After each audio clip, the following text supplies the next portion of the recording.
and begin with a legal notice of a public hearing. The Common Council of the City of Olean, New York, has scheduled a public hearing for Tuesday, July 8th, 2025 at 6 p.m. in the council chambers of the Olean Municipal Building. The purpose of this hearing is to receive input on the proposed local law 02-2025 to enact a local law adopting zoning provisions for solar energy systems. For more information or for a copy of the proposed legislation, please contact the Common Council office at 716-376-5635 or visit www.cityofolean.org. City Clerk, Frank Caputo. So at this time, I will invite any members of the public to approach the podium. State your name and address for the record, and you can speak on this public hearing. Anyone? Anyone?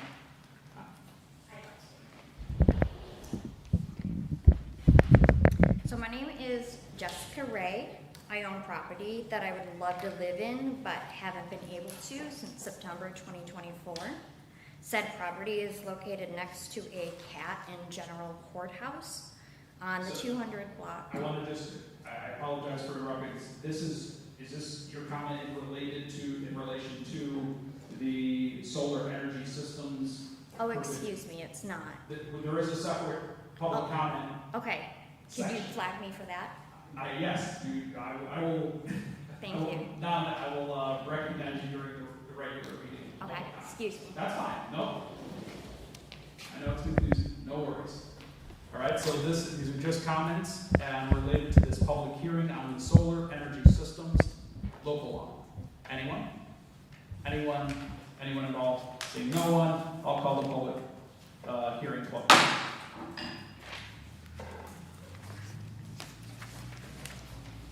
Okay, very similar. We've got another one here. I'll open the public hearing. All right, legal notice of our public hearing. The Common Council of the City of Olean, New York, has scheduled a public hearing for Tuesday, July 8th, 2025 at 6 p.m.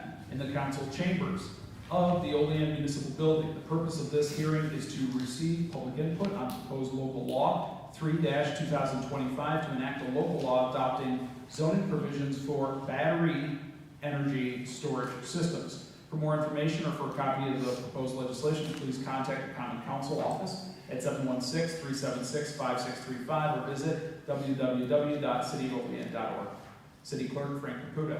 Okay, at this time I'll invite any members of the public wishing to speak on this public hearing for battery energy storage systems. Please approach the podium, state your name and address for the record. We'll have 3 minutes. Anyone? Anyone? Anyone? Seeing no one on this, I will call the public hearing closed. All right. Good. Yep. Call to order City Operations Committee. Let the record show that all members are present. Make a motion for the approval of the minutes from June 24th. Any second? Second. Second by Alderman Anastasia. All those in favor? Opposed?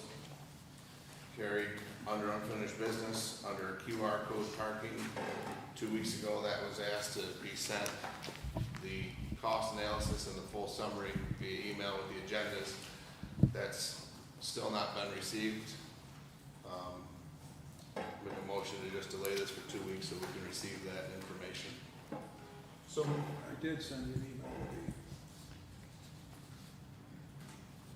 So we got the email, but I was looking, and I think we were looking for, what is the cost for staffing personnel and kind of any startups? I think that's what was asked for. Yeah, the email you sent said that based on your projected revenues, the shortfall is X number of dollars. What was asked for 2 weeks ago was the complete cost analysis to show the actual net revenue, and I said, could that be done? And you said yes. Okay, you got me confused. So you want what it's gonna cost us to do the program?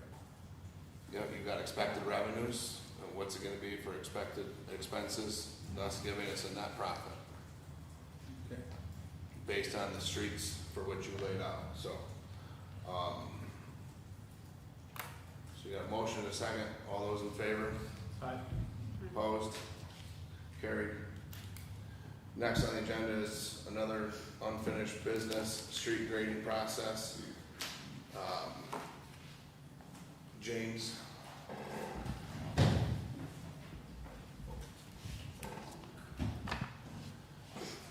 James, before we get started on this, I'm going to come down where you want to go.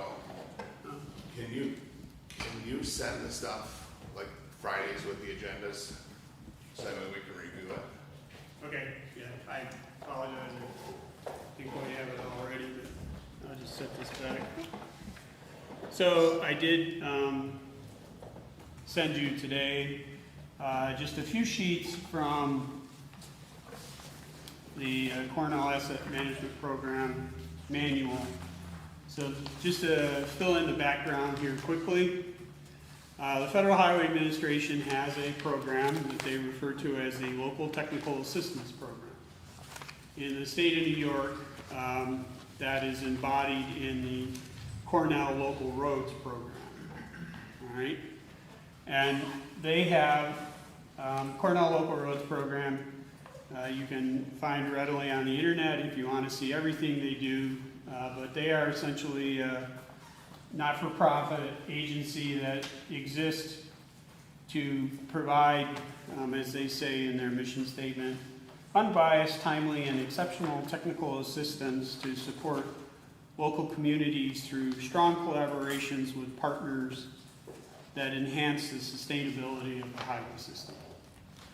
So one of the things they have is this program they refer to as Camp RS, which is the Cornell Asset Management Program for Roads and Streets.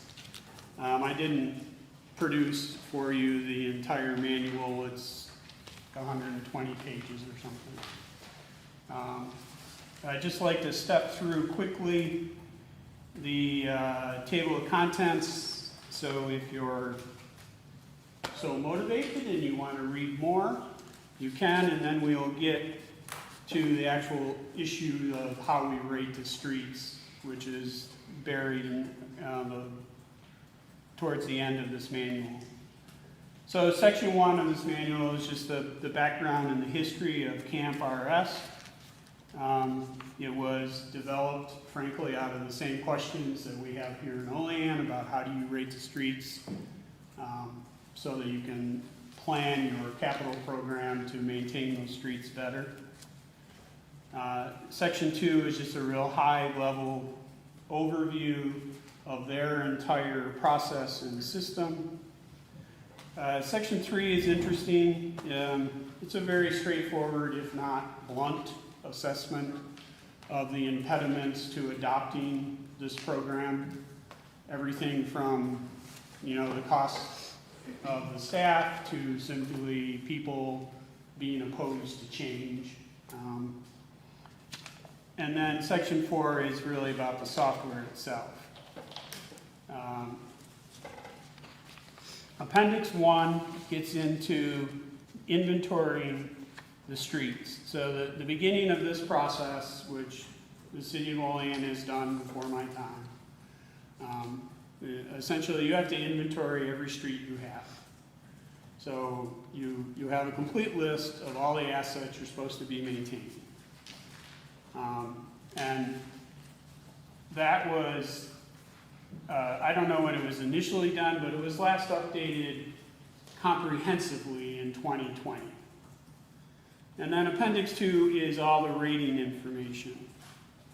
And that's probably the most interesting thing for the council here on these pages I gave you from the table of contents.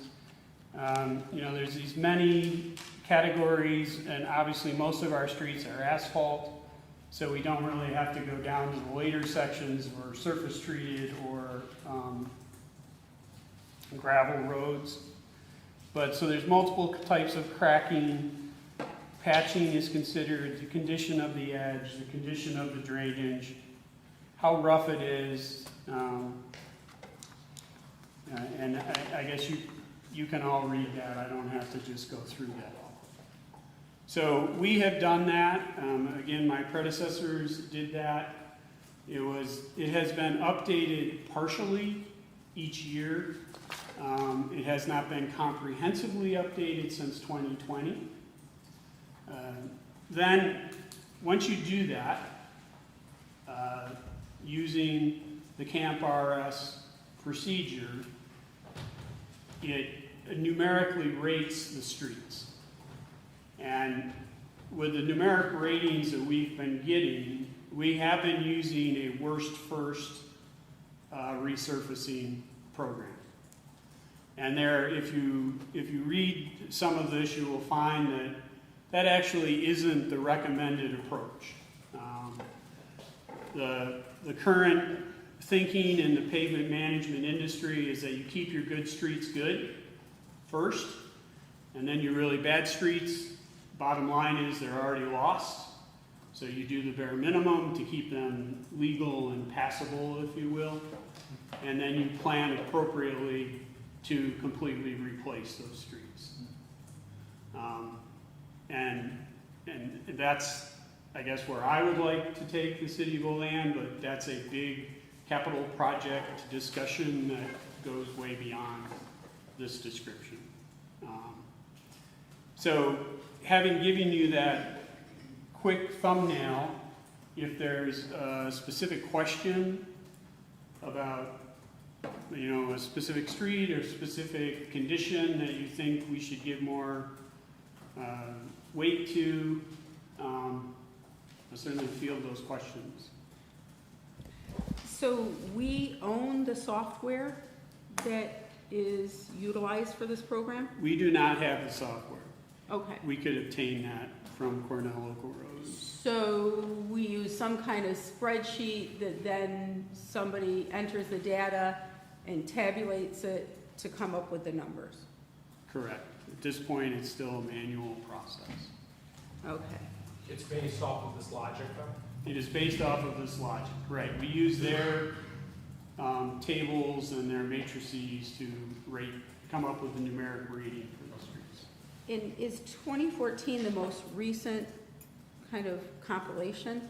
That's the most recent version that they have published of this manual, yes. Okay, and then I just pulled that down the other day. Okay, perfect, because I can see it up there. They also, I was looking and it does say they have summer intern programs that, obviously not this year, that helps municipalities implement it and tailor it to their specific needs, so might be Right. something down the road. Right, that's their camp intern, typically a college engineering student that you would bring in for the summer and put them to work really on the inventory of your street network.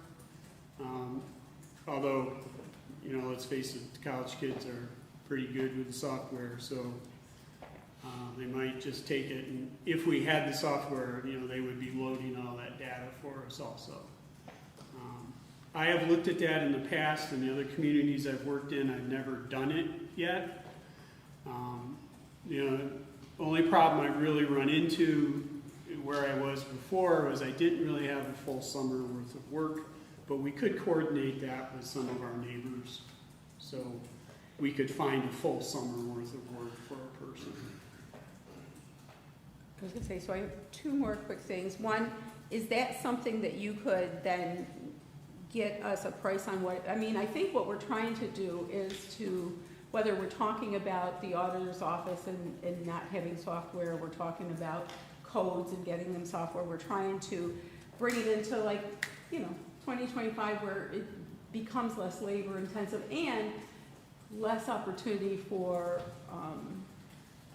just human error and such. So that would be one. So if you could maybe look to get us a cost on that. And then I do have one street because I had somebody on North Third talk to me about that street real recently, in fact, and said, geez, we haven't had it. I've lived here 40 years and it's only been kind of fixed and done 4 years. So if you could maybe look at North Third for me, I'd appreciate it. Okay. Now, there's also, there's automated systems to inventory your streets. which basically does it with a video capture process. And then that vendor will deliver to you a file that, and depending on, you know, as with all things, I guess, with vendors, depending on how much you pay for it, it depends on how far the data will go. So I will try to find some information on those, because that would be the option to the camp intern. And with that, James, can you see if that would, if they inventory, if that could plug into one of the software, so that way you wouldn't even have to? Yes. I know some of those vendors have their own software. Of course, they want to sell you, and then they want to sell you a subscription, so they would come back every year and redrive your streets and give you an update.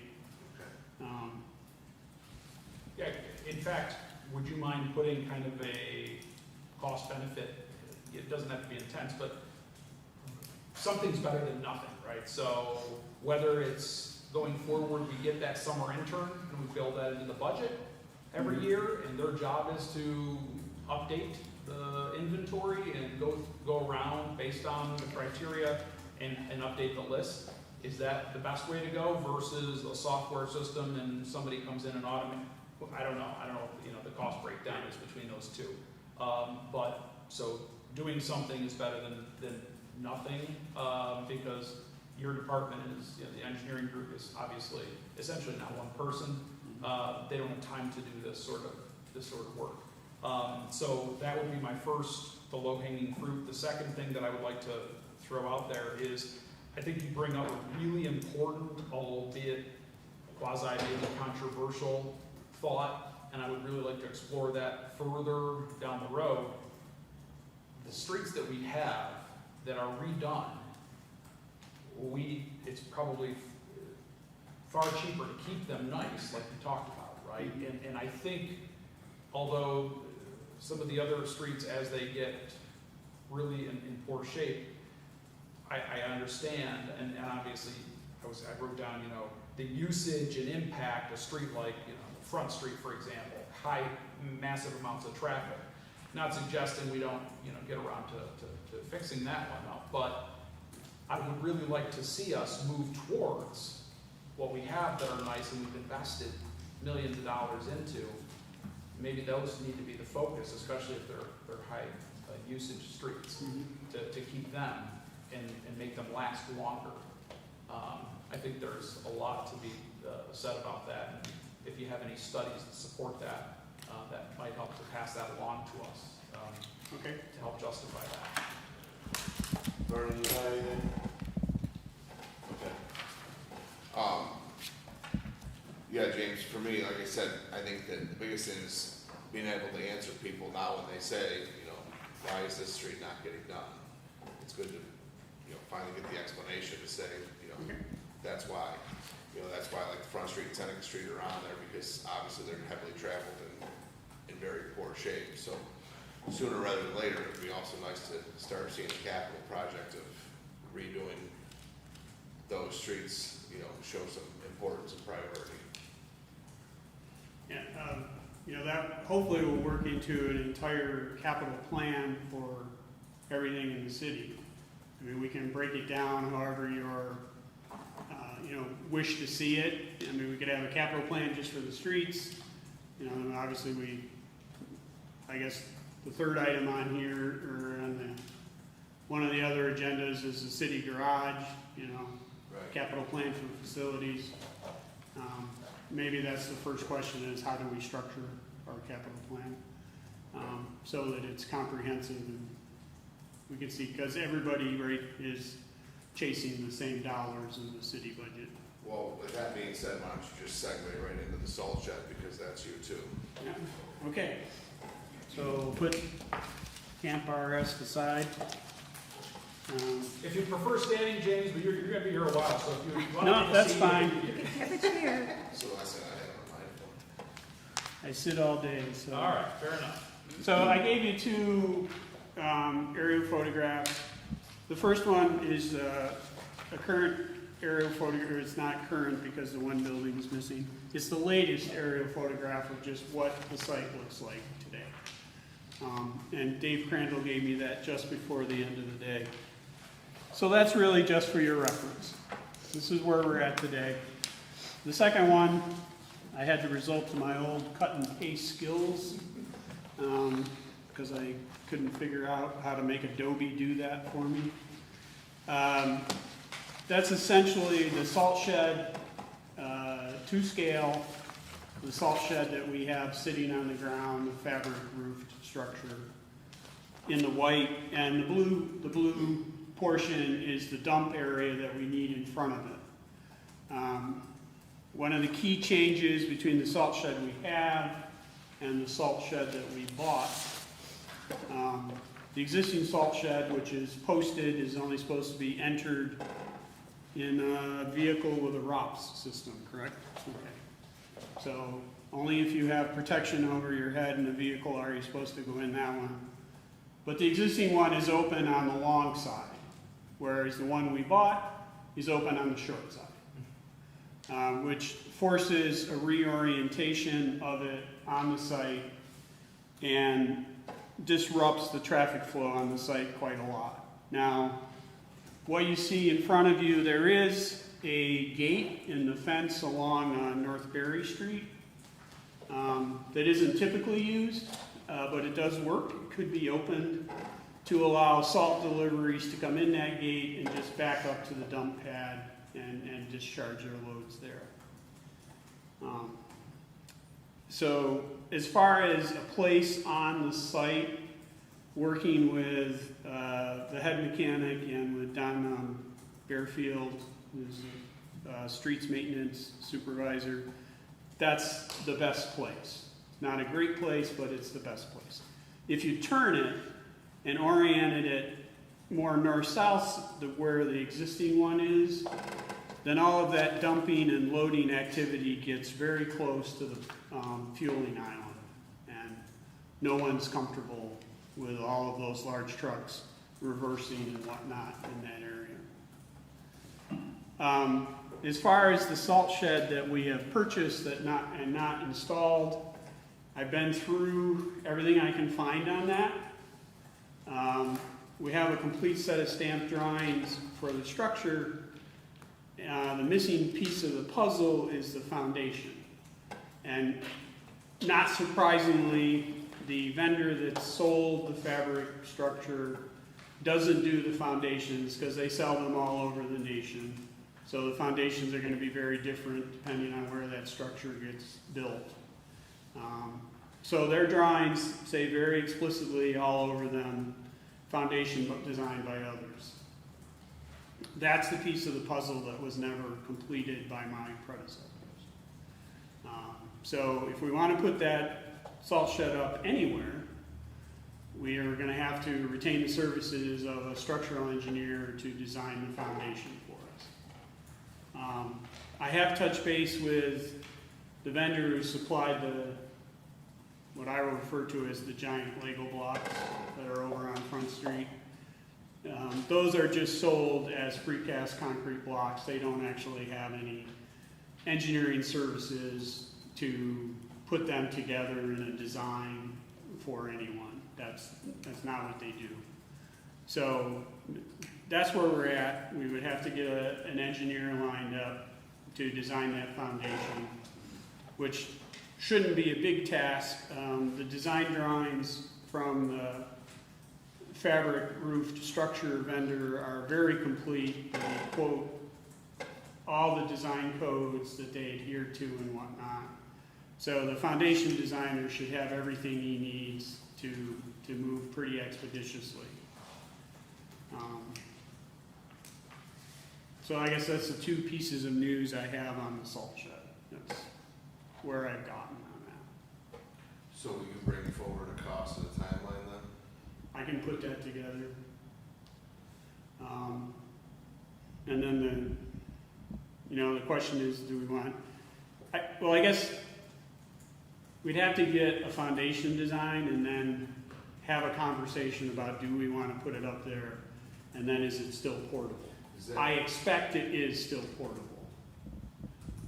David, you may have to answer this. Is that current one salvageable with some work?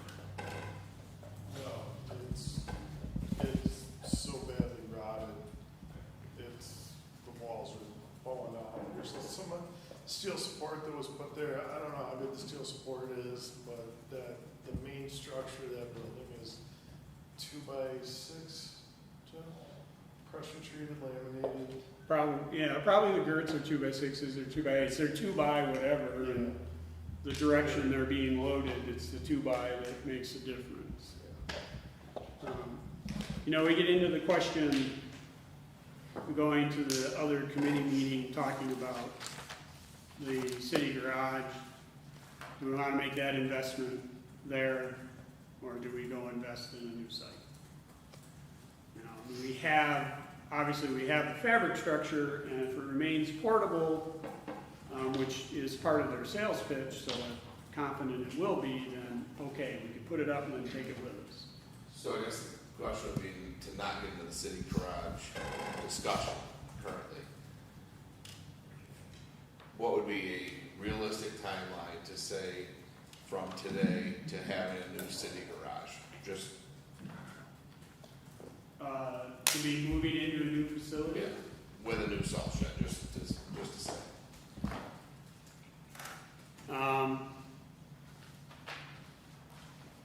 If we had a site, I would say fall of 2026. Without a site, I think legitimately you're looking at 18 months and a full construction season, at least one full construction season from the time you have a site. So I think that you need to bring forward a cost analysis to see about doing something to get rid of the salt shed that's a structural problem, and also keeping a public right of way and sidewalk closed.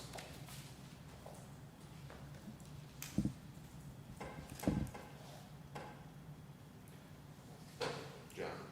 Yeah, so even at the current site, like the drawing you've proposed here, and again, forgive my ignorance when it comes to this type of stuff, so they don't just put the salt on the ground, there needs to be a foundation under this? There will have to be either a concrete pad or asphalt pad inside the building. Okay. Yes. Should have a foundation of something blocks of that building. Yeah. I got you. Oh, I mean, I guess the reality is, and we will, I think on strategic planning, we will be talking about the city garage, from a long-term perspective. I agree with JR, we in the meantime, we've got to go about however to best Band-Aid this current location. Mm-hmm. And given that salt shed's, the status, even if that means, and I don't know, do you have a ballpark number what we're talking about, like to design the foundation, a couple grand? Yeah, I was gonna say probably 5. I can't believe we'd have 10,000 in it for engineering. Right. And then we'll have, assuming we do asphalt instead of concrete, Right. just because we're gonna view it as temporary. Correct. There's another few thousand to 5,000 there for asphalt and stone. So I think to JR's point, like, if it means we have the structure and for 10 to 15,000, we get something that is gonna get us at least the next 5 years, because I can't see, I think at least this is probably a 2 to 5 year plan, if not longer, for the city garage, but, Yeah. in reality, right? So I would be supportive of moving forward with that. Anybody else in the burning?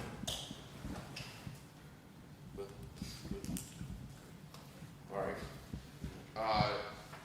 Rough idea, James, how long do you want to put together a cost?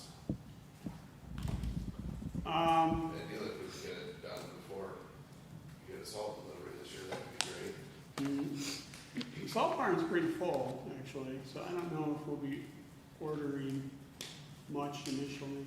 Oh, But, I will get right on that, and let's say, a month from now, Do any need of that, please? Thank you. Okay, thanks, James. Yep. Okay, no new referrals, no committee reports, we'll make a motion for adjournment, take a second. Second by Alderman McCall, all in favor? Opposed, carried. Okay, you call together the Finance Committee meeting for Tuesday, July 8th. Let the record show that all aldermen are here with the exception of Alderwoman Forney. Approval of the minutes of the previous committee meeting, which was Tuesday, June 24th. I'll make a motion. Do I have a second? Second. Second by Alderman Anastasia. All in favor? Opposed? Nobody's in favor. Okay. Monthly yearly fees for food trucks. I see that we received some information there.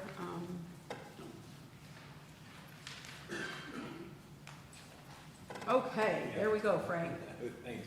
Thank you, Madam Chair. Put together a summary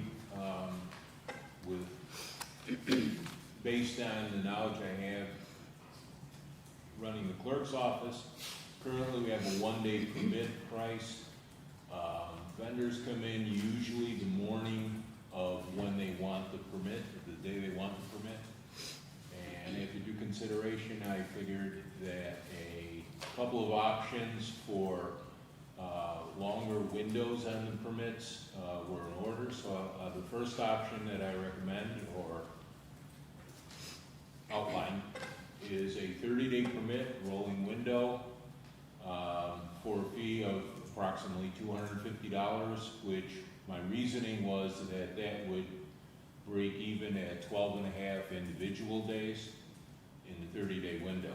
Now, you have to bear in mind that these vendors generally work on the weekends, occasionally, well, on holidays, and occasionally on single days, weather permitting, staff availability, supply chain issues, and so on. So a lot of things have to line up for them to open for business for that day. Again, 250 is I'm putting it out there. Feels too high, too low, whatever. We can talk about that. The second option is for a 6-month permit covering April through September. And my reasoning would prevent recurrently coming into the clerk's office. $1,250 for 6 months is actually priced out at 5 months under the $250 plan, and would give a price break for the 6th month. Some of the other things that I think have to be addressed in any kind of resolution would be some clarifications regarding parking. For example, again, just kind of discussing these things, 3-space limit, which seems to be about the right size, because some of the vendors would take advantage of the longer windows. We would have to institute a no overnight parking. Maybe the truck would vacate the spot at about 9 o'clock. And all of the parking rules remain in effect. And I kind of defer because I know we're talking about other parking issues, and I don't want to say something that would violate where we're going with the other things. So, with approval, it could be, there's a 30-day notice for new fees, and if we approve it in committee tonight, we can proceed on the next regular meeting in August. Okay. And all items, the things I reviewed, obviously need approval of council via resolution. And if there's any questions? Alderman Benyon. Frank, it's good, but why not offer a 1-year permit too? Well, we could, that's fine. I just looked at the September, I mean, sometimes they go in the fall, and then like at 9 o'clock, if they're doing like festivals and stuff, the park closes at 10. So we can kind of match to that, or Bill, can a festival go till 11 with a permit?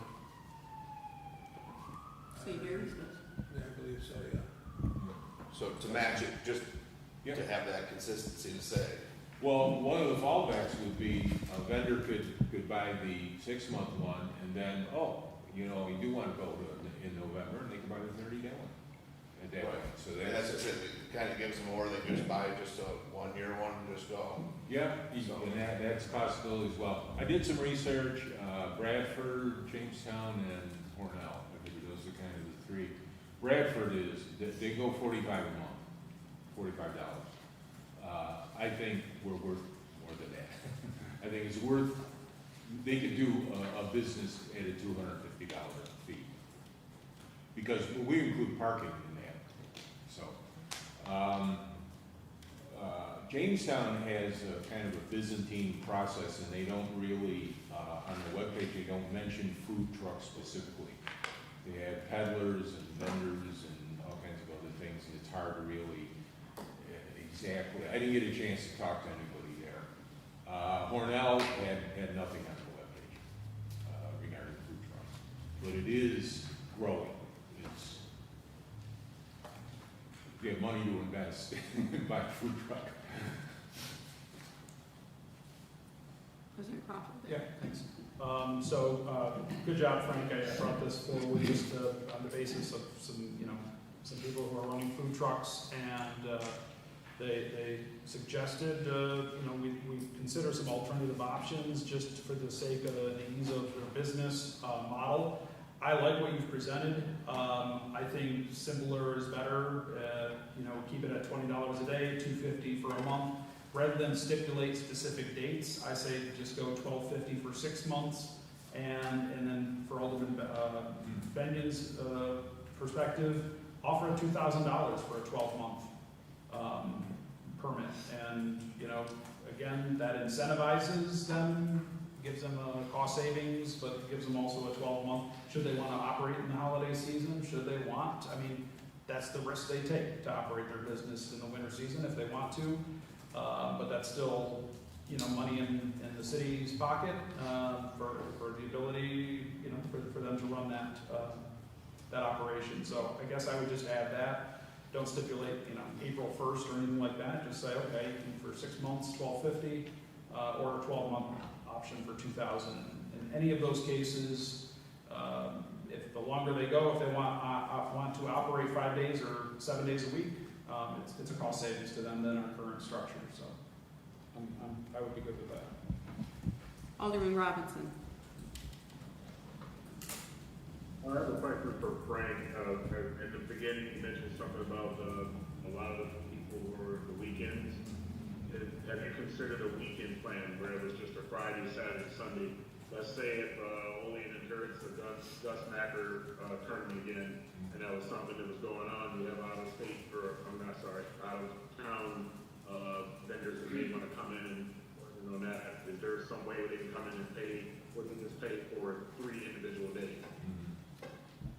Yeah, they can do that now. You can come into my office and purchase for 3 future dates. That's possible at $20 per day, but maybe a weekend option as well.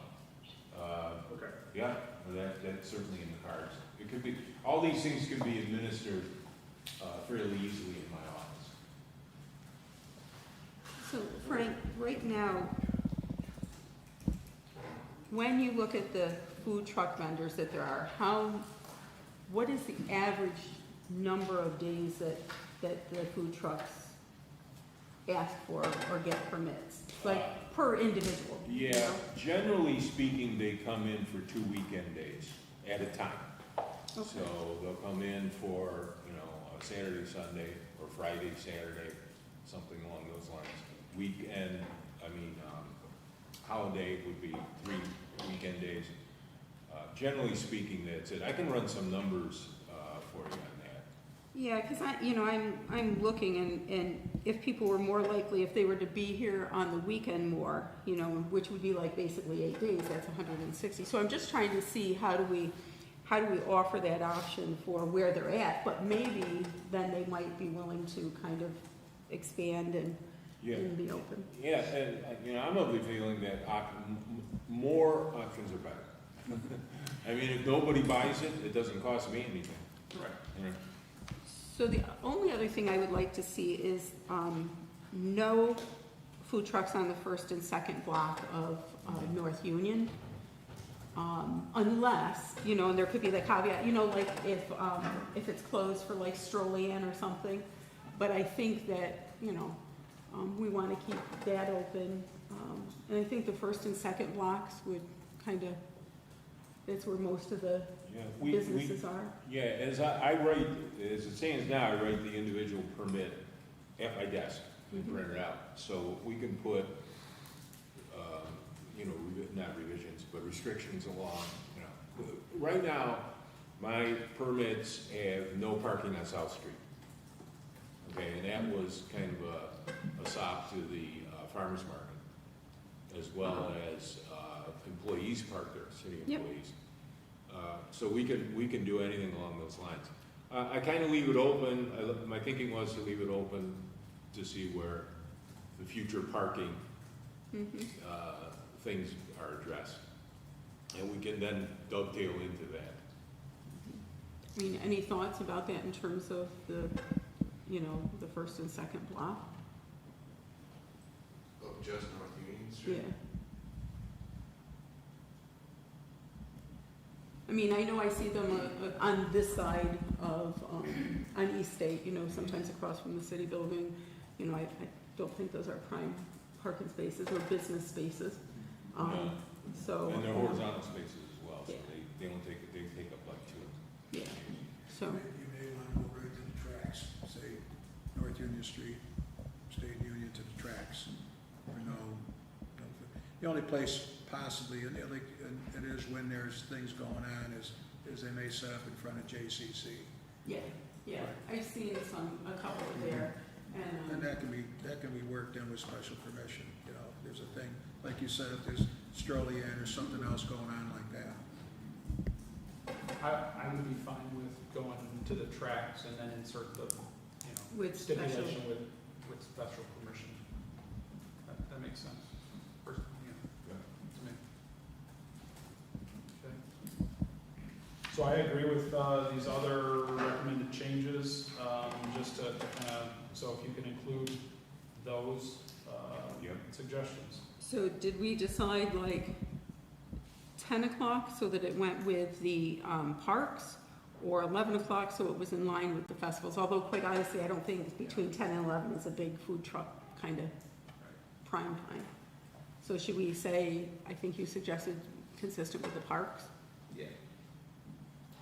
Okay, so 10 PM? There again, you could, with special permission, you could go to 11 o'clock. Right. Yeah, Yeah. so- Right, like when there's other festivals and stuff. Does that give you good direction there, Frank? And then Yes, it you'll does. kind of give us a sense of, you know, how many days, you know, the average food truck is there? Because I know there's one that's out there more now. I'm sorry? I said I know there's one food truck that I see out there more now than the others. Yeah, I'm getting good vibes from them. The business is pretty good, Mhm. across the board. We've got, I think, 2 new registrants this year. This is their first year, so we're also carrying about 7 other ones. Okay. Alderman Benyon. Frank, do they need a permit to park on private? No, if they do not sell to the public. If they, like, well, for example, in Tandem brought in a vendor, and for just their employees, it was closed. And they can do that because it's their property. So, but if they set up, let's say, on the mall parking lot Mhm. to sell to the public, then they need a food permit? Correct. Okay. Okay. Thank you. All right, excellent. Thank you, Frank. New referrals for consideration, portable toilet contracts. Mayor? Yes, let me get to this one. Okay. We put this out early in the season, and we got no response for anyone bidding on the toilets. We had to rebid it. We had 2 bids back on that, and I provided you with them. It's, let's see, this one is Julie's Portable Toilets out of Buffalo, 3 units, $675 per month. Or if we put one at Gargoyle, it's an additional $225 per month. The second bid came in from Joe Snyder, I'm sorry.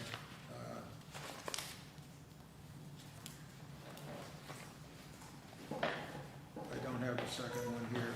You had But- one from Zooks. What's that? You had one from Zooks. Yeah. That was higher than, that came in a little bit higher than Julie's Toilets out of Buffalo. I apologize, I thought it's not in my book here.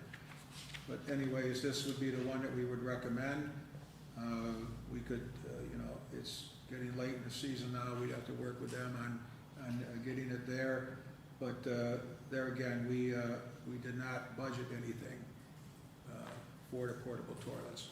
So we would have to ask to either find the money or have it come out of contingency. So for the one that you did give us the price, so that's for 3 handicap toilets a month, one at Franchot, one at King Street, or Queen Street, King Street, Warden. and Warden, okay.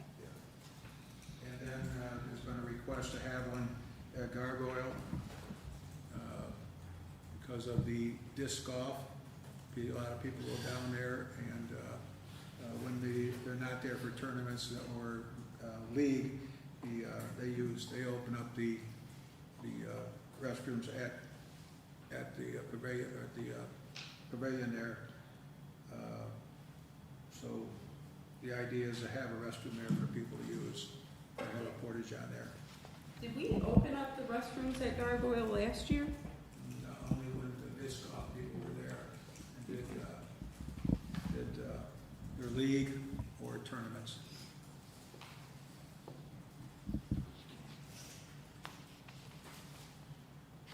So approximately in the ballpark of, if we included Gargoyle, $900 a month. Yeah, that'd be for August, September, and October. 3 months, yeah. Well, no, it'd be August and September and half a month for July. You don't have the dates on that. Yeah. And the period coming now through October 1st. I understand that, but on that bid, having knowledge, most local other contractors bid on a 28-day cycle, so you can't just say it's 3 months. It's a weekly service, therefore they bill on a 28-day cycle. It says monthly costs of one toilet, handicap placed in guard, okay. Monthly cost of 3 portable toilets would be $675. I don't know what they're, I would encourage you to look at that, just because, again, in this industry, it's considered a month at 28 days. So you might be adding a 4th bill cycle to that. So, Can I just Yes, ask go. just a simple Yep. question? Just, have you been getting calls, or is there been a large push or inquiry about them? no. Okay. Curious. I've talked to people who've asked, and I've told them that, we ran into some challenges, and that, we were looking to go with, handicap accessible bathrooms this year, to make them available for everyone. So, I guess the one thing, Mayor, if you could send us out the other, bid that came in, that looks like that's the one you were, leaning towards. I think that, I'm gonna say what I said last year, I think we have parks where children go and families go and no bathrooms. And, I would support that we figure out how to make this happen, whether it be through contingency or such, and that in the next budget cycle, that this is included. And Alderman Robinson, were you waving at me, or did you have something? Okay, go for it. I wanted to add the same thing. I was just writing in my notes here that I think, at the end of the season, we should look at adding, at least, one stall or something at Franchot, Gargoyle, and any of the others that require some type of ADA improvement. And I'm thinking that's something that could come out of contingency. We can do it one park per year until we get each one done. Or if it's something that's inexpensive, we can do them all at one time. But, I mean, we're talking rails and we're talking entryway and the cost for, the pathway into it. So I think that's something the city should look at. It's time to move forward in the era where we need to improve these things and, make it where it's successful for everyone. Yeah, I think that's Alderman Benyon. Vernon, I think if you remember a while back, we had a conversation about that. I think I actually presented some stuff. There are ways, there are units that are far more cost effective than building those. There's hard shell units that just need to be plumbed into either a holding tank or straight down into a line rather than just doing that. So before everybody goes off thinking we gotta build a bathroom structure, there are really affordable options other than plastic toilets that can get the job done and are handicap accessible. And are a structure that lasts for years. Correct. Cool. Stainless steel stuff to spray out? Correct. We do like to spray out a bathroom, so, I mean, I think that's what we're looking for going forward. I think, to use Dave's words there, we're not looking for the Taj Mahal of bathrooms. We're looking for functionality in something that is where things aren't going to get broken off as best we can, and if we needed to, we could put the hose on and wash it out. And there's those, and I do remember you having the conversation, so. Yes, Dave? Yeah, I guess I'll put my 2 cents in, I guess. It's not in the budget. The mayor's office is not getting any complaints that residents are requesting bathrooms. I have never gotten a request from a constituent saying that they wanted a bathroom in a park. And it's like, we can't, at least I don't think we can afford to be building bathrooms in parks, especially this year. We had a tough budget, and there's nothing in there, so I don't see how we could even consider going with a contract for this year. Summer's almost over. It's 4th of July.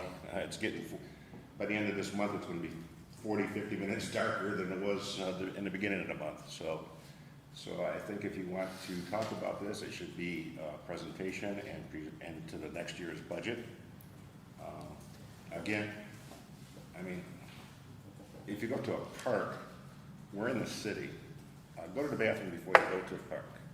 You're not going to spend hours and hours, unless you're going to the splash pad, that's something different. But you're not going to spend hours and hours and hours in the park. I mean, when I grew up years ago, we didn't worry about bathrooms in parks. If we went to a restaurant, we went back home, and if you had to go to the bathroom, I mean, come on, we can't baby the people that much. This is 2025, yes, but everybody's on phones now, and there's very seldom do you see people in parks, except for maybe playing that frisbee down at Gargoyle. I mean, I just think it's a total waste of money what you're talking about right now. So we're talking now about the porta-johns. We're not talking about building anything. Last year, I think the porta-johns cost $750 for the entire year, if I'm not mistaken. Now you're talking that they're gonna cost $675 a month. I don't know, I didn't catch what that extra $225 was. There was 2 quotes. Oh, for Gargoyle, if we added Gargoyle in. And, I don't know if you remember how long a kid's baseball game lasts, but it can be a good amount of time. And down at Franchot, where they play the baseball, isn't their bathrooms already there? Bridget, am I allowed to answer that on last year? Is the one that provided the service? You yourself provide the service, and as long as it's true, Okay, so Dave, you're right. I provided toilets in 3 parks, non-handicap accessibles, for the maximum amount that an alderman can make from the city, which is $750. it actually lost money. I just ate the rest of it and put them in the park for that. They cost about $135 a month on a standard 28-day cycle times the 3 that I put out. So that's why they were only $750. When you go to a handicap unit, that's a fair price on handicap rental, not including any damage bills that you're gonna get. And I also could not charge the city because I made my $750 maximum, so I had to eat the damages on top of that. So there will be damage fees on top of that. So that's why it was $750.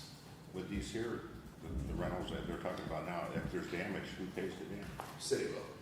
But I could not bid on these because I could not afford to lose.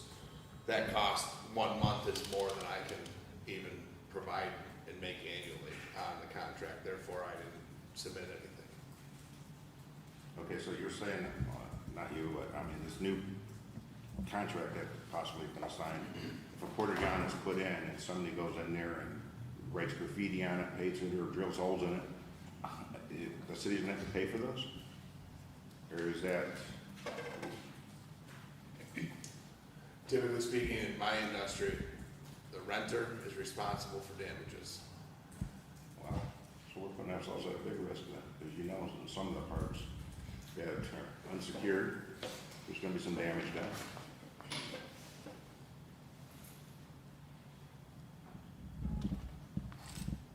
And I would say that to sway that opinion, just to clarify why it was $750. Right. I've got a follow-up, sign it. So the concern or what I brought forward is just so we're aware, like, you know, to have further discussion on this, right? I mean, we only meet now every 2 weeks, and so if the idea is that we want to set aside money to allow the mayor to assign a contract, then we probably should give some direction here tonight, because we'll have to vote on it, you know, we'll have to either transfer it out of contingency or whatever to appropriate it so the mayor can move forward on it.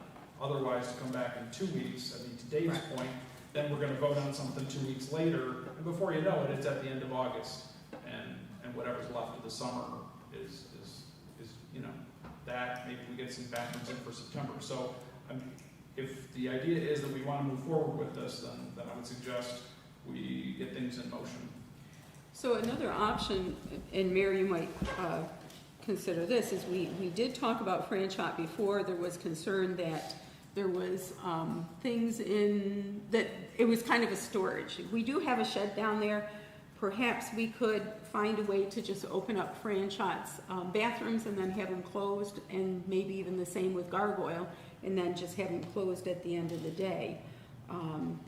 I think last year I had looked at Jamestown and Batavia and a couple of others, and they actually had somebody, they paid $15 an hour, and they went out and they locked up the bathrooms. So I don't know if we want to talk about cost containment, if we could look to open up the bathrooms at Franchot and Gargoyle, and that would significantly decrease costs. The issue we have with franchise is that you have to go inside the building to go into the restrooms, and it was a safety issue. So when we don't have supervision down and we don't have the pool open, you would have potentially kids or whoever going into possibly an unsafe situation. So that's why we had the portage on there, so that it was outside, parents can see what's going on. And I would say that porta-john, no one could see what was going on, because it was behind, I couldn't find it when we went down there initially. I mean, it was behind the building where I understand you had to put it, but it was, so I'm just trying to say, you know what, and it may well be that you're not talking to a bunch of parents and kids, but I think that it's a disservice, and maybe I'm a lone voice, to not have a bathroom in our parks for our families and kids. So. Any thoughts, Vernon? No, I agree with you 100%. So what, John has stepped out, what do you think? So that we can give some direction to the mayor. Other than answering that question, I was choosing to stay out of this. Okay. Well, how about, what do you think about bathrooms in parks for kids? I've stated that I feel that they should be there. Okay. I also, in the past, gave those very cheaper options. I also, one time, gave Bill numbers years ago that, with renting porta-johns, you could rent them for 20 years before you ever pay for what it costs to build one in a park. So there are advantages, but there are cheaper alternatives. So when it comes to this contract, though, I'll be staying out of it. Okay. And I'm just saying that, yeah, a theory is nice, but again, we just went through a tough budget. I don't think the city can afford to be putting bathrooms in parks. Next thing you know, what I'm gonna do is, what do you wanna do, provide them lunch? Come on, We do for That's- people who are poor, I think that's a bit of a but that's not the stretch. city. it's like, I would strongly urge, I'm not the mayor, but I would strongly urge the mayor that he's got veto power. I mean, how are we gonna come up with this money? We got other projects. We're just talking about city garage, we're talking about salt shed, we're talking about Allegheny River discharge. I mean, the city can't afford to be spending money like this, and it's like, come on, be responsible parents, take your kids to the bathroom before they go to the park. Listen, if you've ever had kids, you'll know that kids' bathroom does not line up with what you want to do. So, And in fairness, though, real quick, I mean, in fairness, your point's heard, but I mean, you also are in favor of expending money to fix drainage issues that are all over the city for people in your ward. So bathrooms in a park No, are a not service not to all people. of the award is for a problem the city created before they did their repair work. That's what I was trying to get fixed. so it looks like the cost at maximum, going with this one, which is not the one that you would recommend, would be about $22,250 in the ballpark, it looks like. So, given that 3 of us and John is gone, and then you can vote no if it comes up. Mayor, would you please put together a PL put together the information so we can put a PL forward going for those bathrooms? Was that already on to So that we are not waiting and we can vote on it. was that already on for tonight too, in case it passed committees? No.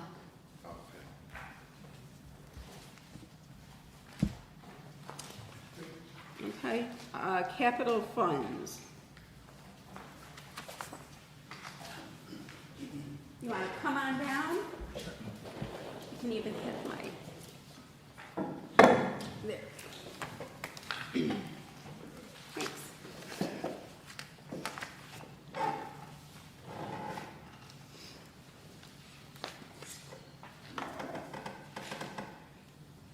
Hey, whenever you're ready. You're on.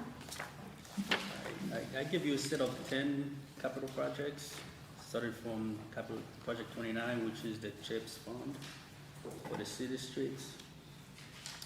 This one has a balance of negative $9,600. The reason for that is last fiscal year, we did not get all the reimbursement from the CHIPS fund. That will come this current fiscal year. Any questions? All right, thank you. Next one is capital project 102, vehicle replacement.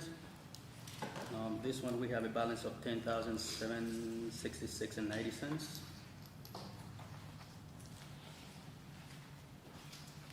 Any questions on this one?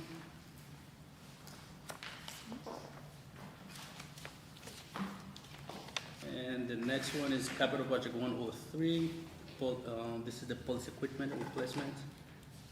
This one, there's a balance of $45,000 in there. The way this capital project is funded is 25% of the city court fines that goes in there every month. And so in the budget, there's a line item for some equipment and stuff. So this is, what would this one cover? No, this one, I think they use this for body armor. Okay, When they used to purchase stuff, they use that capital project. okay. And next one on the docket is 118, the ambulance reserve.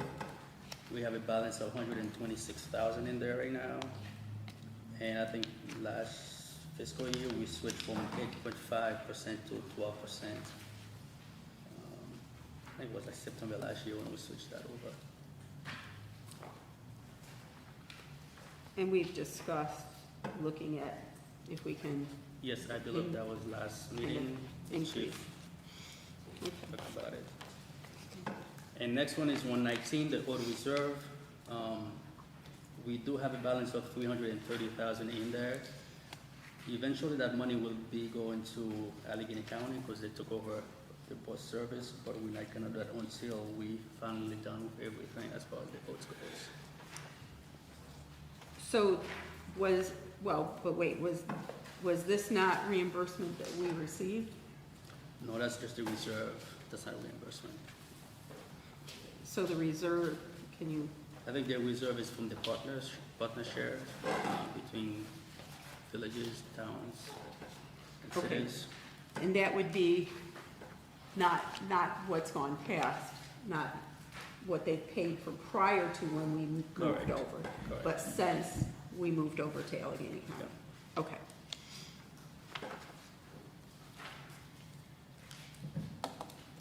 And next one is 132, parking lot maintenance reserve. This one is $39,000 in there right now. This one is funded by 15% of the parking lots revenue we get every month. 15% of that money goes in there. And the rest goes into general? Correct. So I do have a question. Mhm. Have we used anything out of this? That's since I've been here, no. Because our parking lots are in disrepair, so we might take a look at that.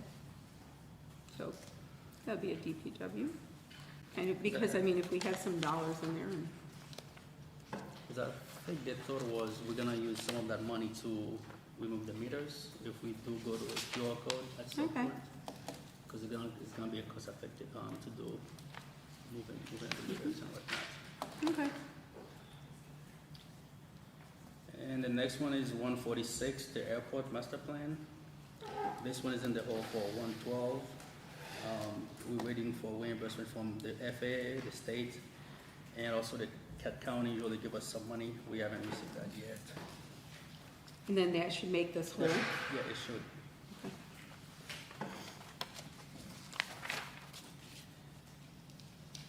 Next one is 150, sidewalk improvements. We have a balance of 30,000 in there right now, and we have no outstanding planning on that one. so this is the one for the residents? Yes, that's if somebody complains for the sidewalk, they will use that capital project to Okay. fix it, and then, This is the one for complaints, not the one where you want to do your sidewalk and you get the Okay. yeah, that one is 226, the sidewalk rebate Okay. program. And so if people have complaints, they can put it in through the city, through the complaint portal there.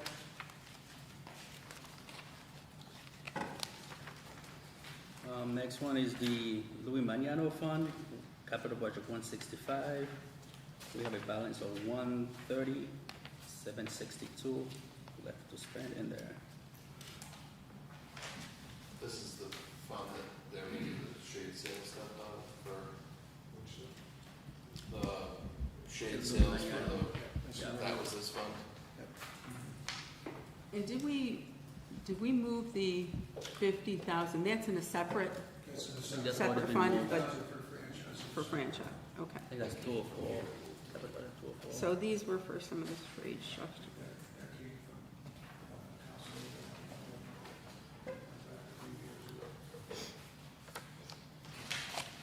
And last one for tonight is capital budget 180, the IT upgrade. We have a $91 in there. It doesn't seem like it's gonna buy us much. What is it? Why does that say no council resolution PL in parentheses lens? Because most of the capital project, the council would give us a PL, a resolution to open one. I think that at that time when that one was open, I don't think there was one for it. So how would this one get open without a PL? That I don't know. Actually, I think I have Tiffany look to see if there's any PL form. There was none, so. And that was prior to my time, so I'm not sure how. But, That one's been around for a while. yeah.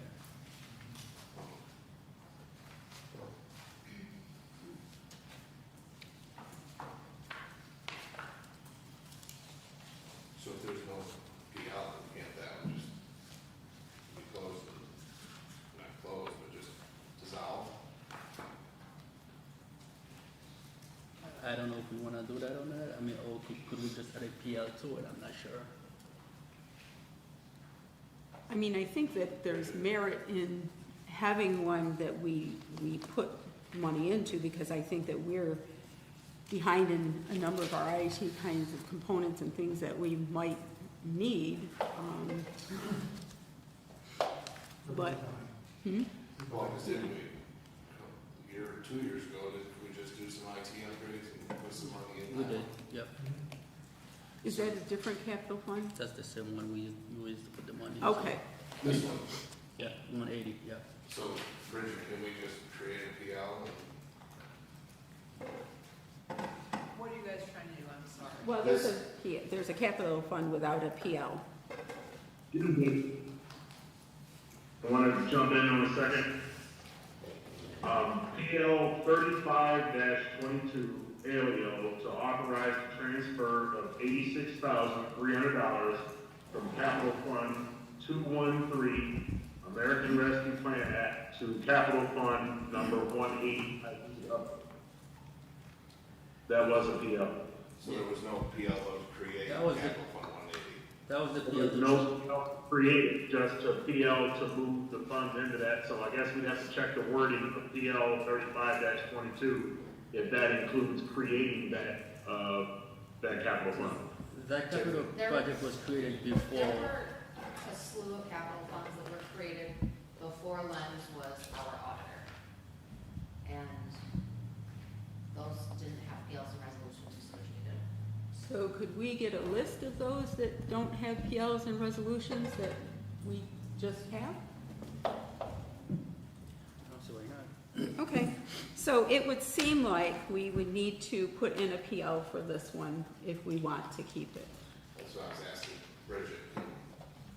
So you guys are trying to figure out, keep open a capital funds account or close a capital? So this capital fund number 180 that's on this last page never had a PL to actually create said capital fund. There's been subsequently PLs that moved money from one that's never been officially opened. So what needs to happen? I think you guys should do an amended resolution to create it. You guys have moved money in that and out of it. So let's go ahead and do that, but let's also get a list of everyone that does not have a PL so that we can look at it and see if we need to do something, and maybe we can do them all at once if we decide to keep them. 2 weeks for That works. And you can just create one amended resolution, create all of them, Bridget? yeah. You guys Okay. want to close some of the capital funds accounts? No, you just want to actually make them officially created, even though you actually Correct. created them. Okay. So we'll put that on for, we said 2 weeks. While we're talking about capital project, I do have something. I've had people call regarding capital project 226, the sidewalk rebate. Are we gonna do that this year? What, 226 at the sidewalk? Yeah. That's the rebate one. And we have some money left over from the last couple of years in there. What's the balance in there? It's 26,000 if I'm not mistaken. Use it. Yeah. I mean, I think that we should put something out that says that, you know, I think the sidewalk program is a great program, and I think that people, I tell people about it, but not everybody comes to me that, you know. So, Didn't we talk last year about expanding that to include commercial businesses? I think we did discuss that. Vernon's not, yeah, so wasn't there a conversation on that, Vernon? I did think we talked about opening it up to rental properties as well. Just, just taking away, because right now the stipulation is it's owner occupied. So not only commercial businesses, but also opening it up to landlords. and I'm in agreement to that because that might provide some incentive to get rid of some of those horrific sidewalks that are out there. Yeah, I mean, I think everyone who wanted to invest in their sidewalk, owner occupied, I think really most of them did the first, 5 years we've really been running the program, and so why not? We can ask Tiffany to amend that or bring forward a resolution to open it up to anybody else and then roll that out. What do you think? I'm in favor of that. The only question I've had is, do you raise it? 1,000 now doesn't go, Is it still, 1,000. is it still Yeah, capped we at could 1,000? cap it. 1,500? If you have a conversation about 15. Yeah, I think 1,500 is fair. Okay, Yeah, can you put that together, Tiffany? excellent. Okay, anything else on that? Thanks, Lynn. No, that should do it, thanks. Okay, committee reports, none. I make a motion to adjourn. Do I have a second? Second. All in favor? Opposed? Okay.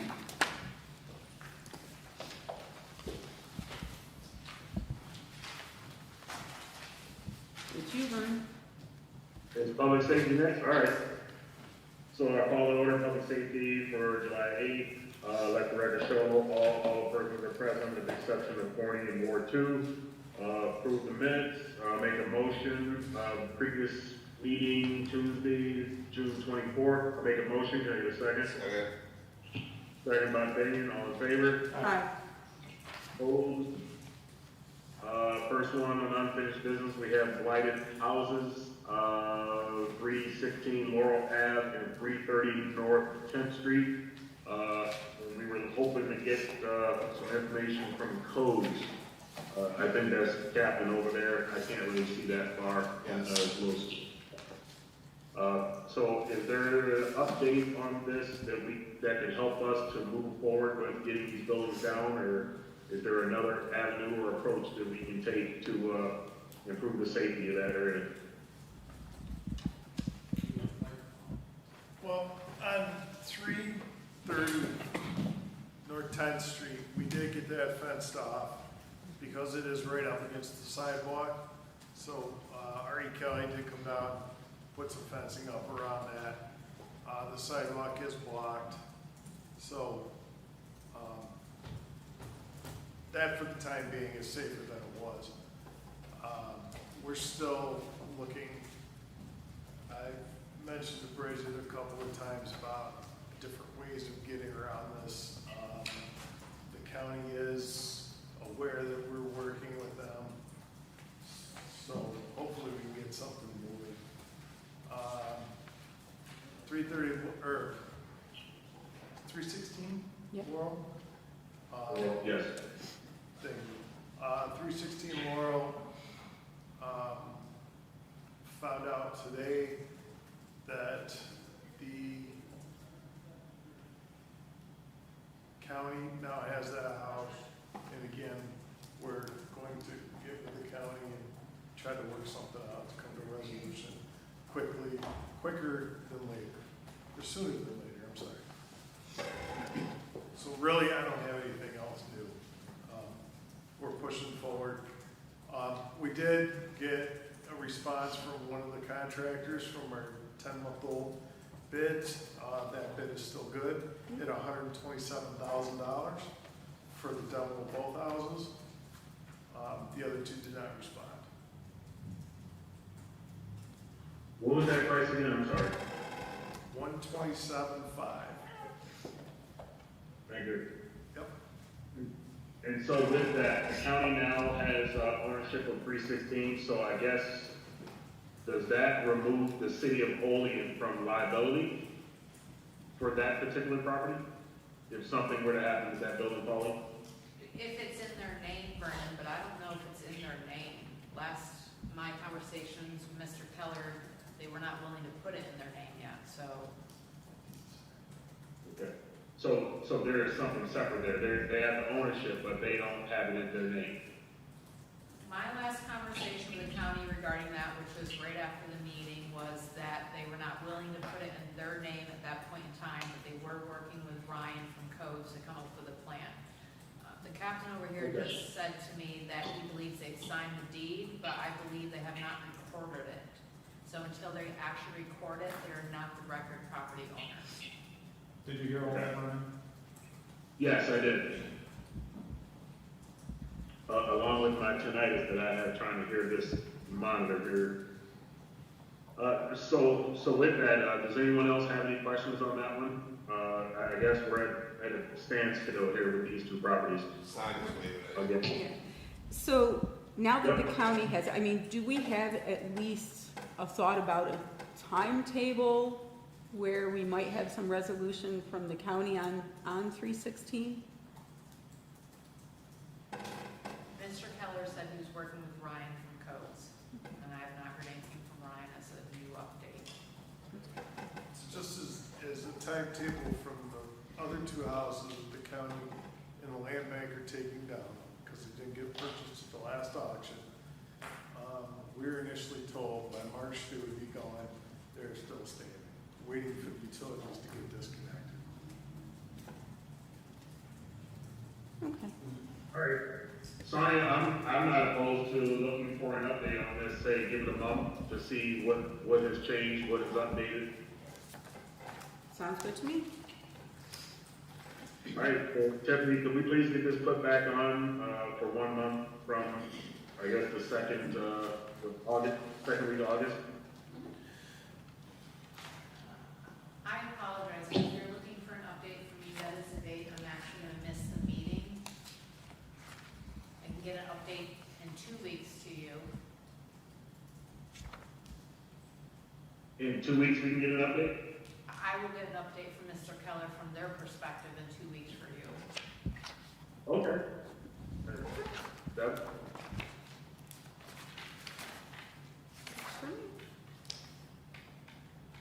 all right, moving on to railroad property mowing. I think the city was looking to, get a hold of the railroad company and try to get an update on that aspect. I've been unable to get an update on that from them. Have you had anything, Dave? No. So we'll have to continue to work on that.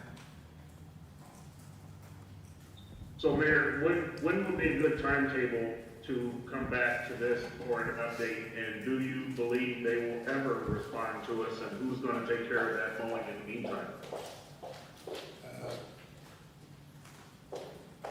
2 weeks, put on for that for 2 weeks, and I'll have answers for you. Okay, thank you. And then as far as the mowing, if it's, I know Anastasia had mentioned that there was some mowing that needed some immediate attention. Has that been rectified or? No, it hasn't. I believe it was Van Buren, is that the name of that street? The Van, mowing out of the camping got done. what's that? The mowing out of the camping got done. It did get up? Okay. Yep, they mowed the whole thing. When did they do that? Probably, it was either early last week or late the week before. I stand corrected then, because last time I drove down there, it wasn't mowed, but it's been a couple weeks since I was down there. I know Connell Street though is getting close to encroaching onto the road, and I know the city did it last year, but it's also railroad property.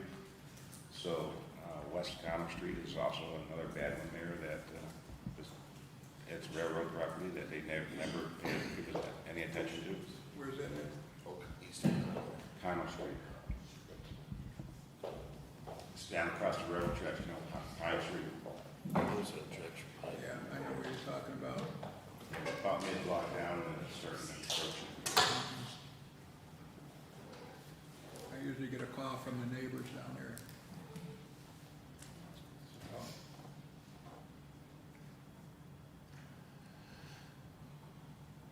All right, Okay, we'll wait for 2 weeks, see if Connor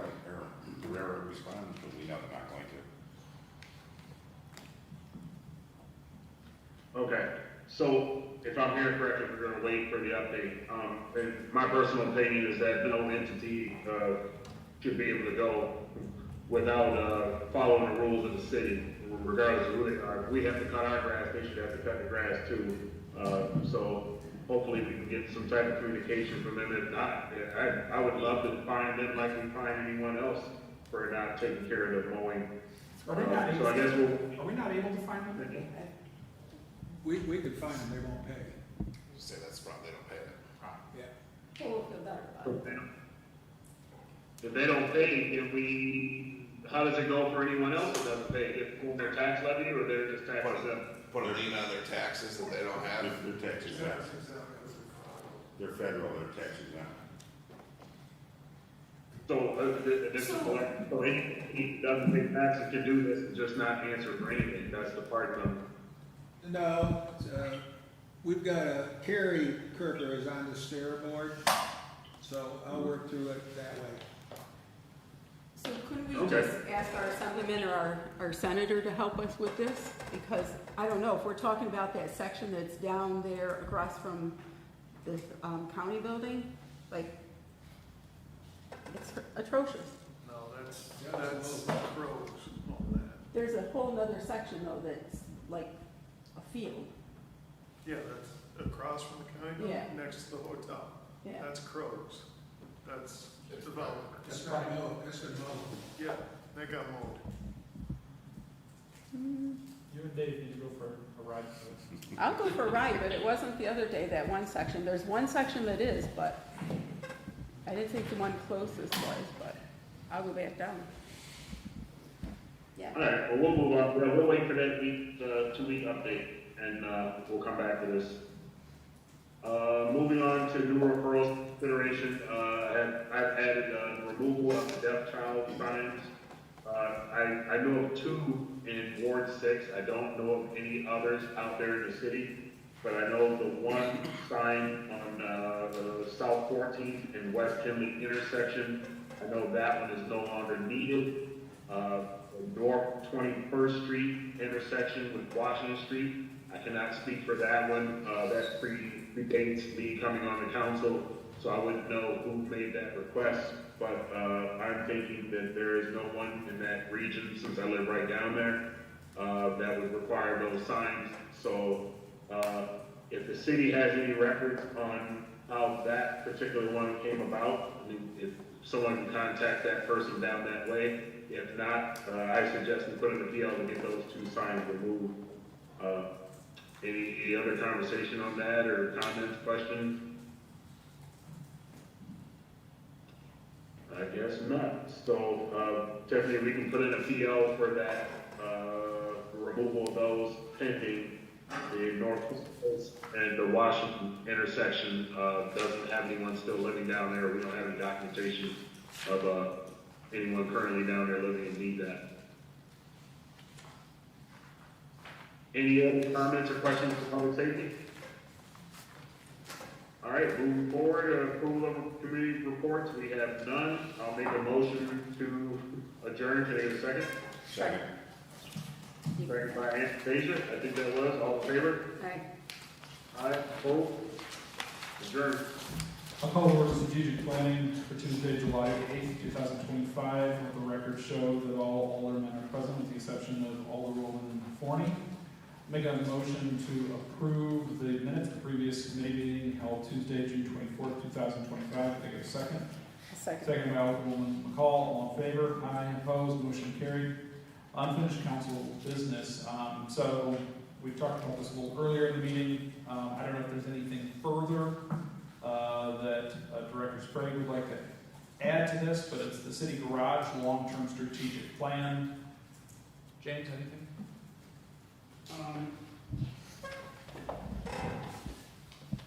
I guess the only thing I would add, I think we're all in agreement we need to do something sooner rather than later.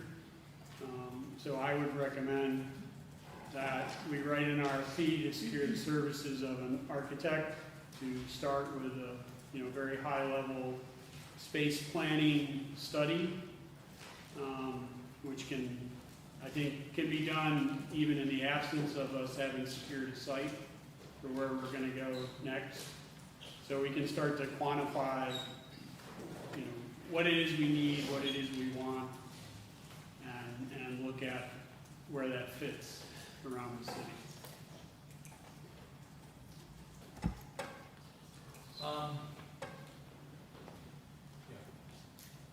Alderwoman McCall?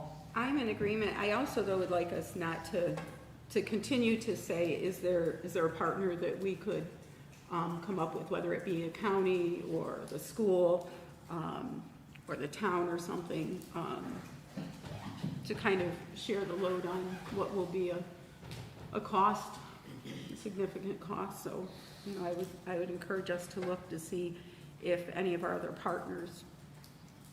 You know, I'm in agreement with it. You know, it's something we've talked about for, since I can recall. And it would be nice not to go it alone. With that being said, I think James has a good suggestion. Although the council, at least right now, wasn't on board with applying for the grant money that came out with the rec program that was presented to us, the New York Bricks program with Kerry brought forward.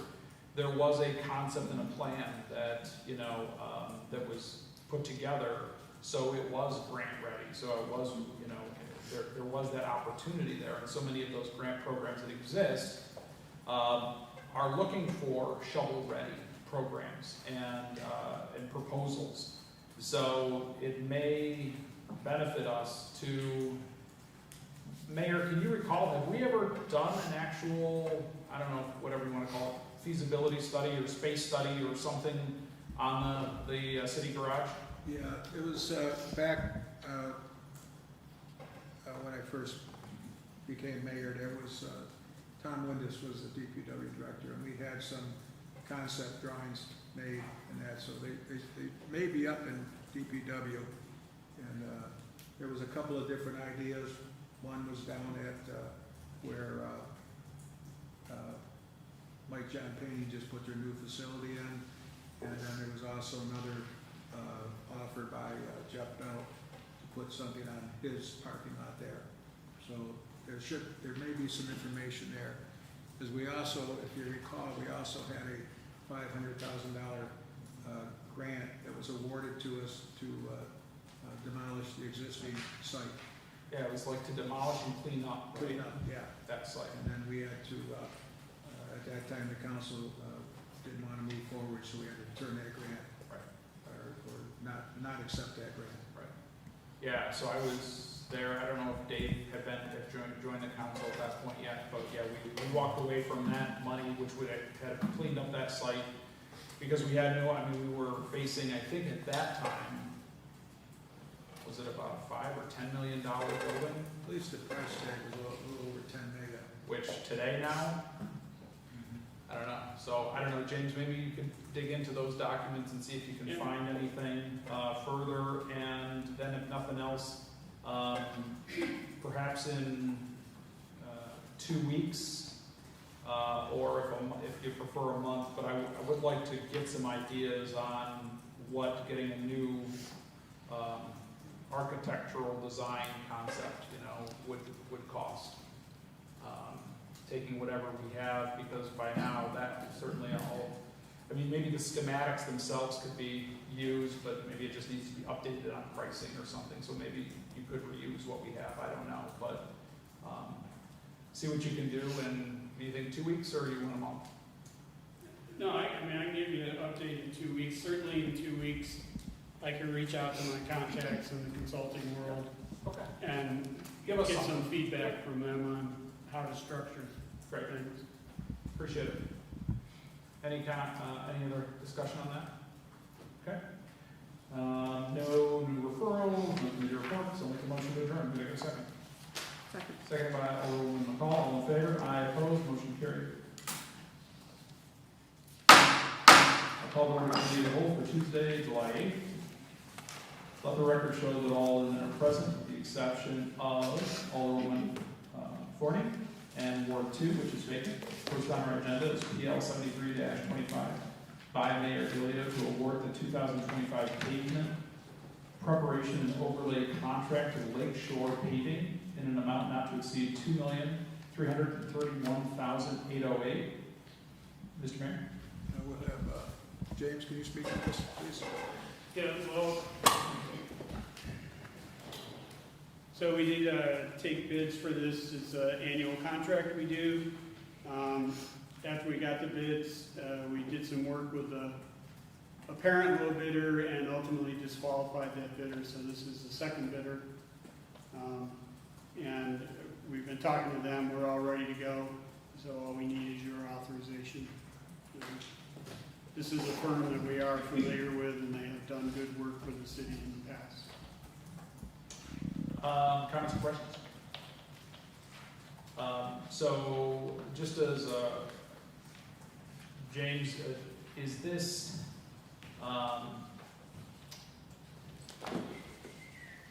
the use of our CHIPS money? Yes, this is essentially the CHIPS program. Okay, and so is this within the budget of the CHIPS program? What is, Yes. right? Anything? Seeing none, can I get a motion? Motion is made by Alderman McCall, second by Alderman Benyon. All in favor? Aye. Opposed? Motion carried. Is referred to tonight's regular meeting. PL 76-25 by Mayor Elia to award the Cataraqui County Olean Airport apron and automobile parking rehabilitation contract to Lakeshore Paving in an amount of $870,362 and 38 cents. Mr. Mayor? Yes, we have been doing the preliminary work on this by resolutions and things, and this is the actual contract. Okay. Comments or questions? Seeing none, I'll entertain a sponsor. I'll go ahead and sponsor. Can I get a second? Second by Alderman McCall. All in favor? Aye. Opposed? Motion carried and is referred to tonight's regular meeting. PL 77-25 by Mayor Elia to authorize the mayor to execute a grant agreement with the U.S. Department of Transportation's Federal Aviation Administration for funding associated with the Cataraqui County Olean Airport Terminal Pedestrian and AOA Airport Operations Area Vehicle Gate Replacement Design Portion. Mr. Mayor? This is another federal grant, federal, part state, and part city, to secure the existing gate that's up there. And we've been talking about this one also over time. So this is just the approval of the grant. Comments or questions? Alderwoman McCall? So, approval to go for the grant, or if it is the grant itself, how much is the grant?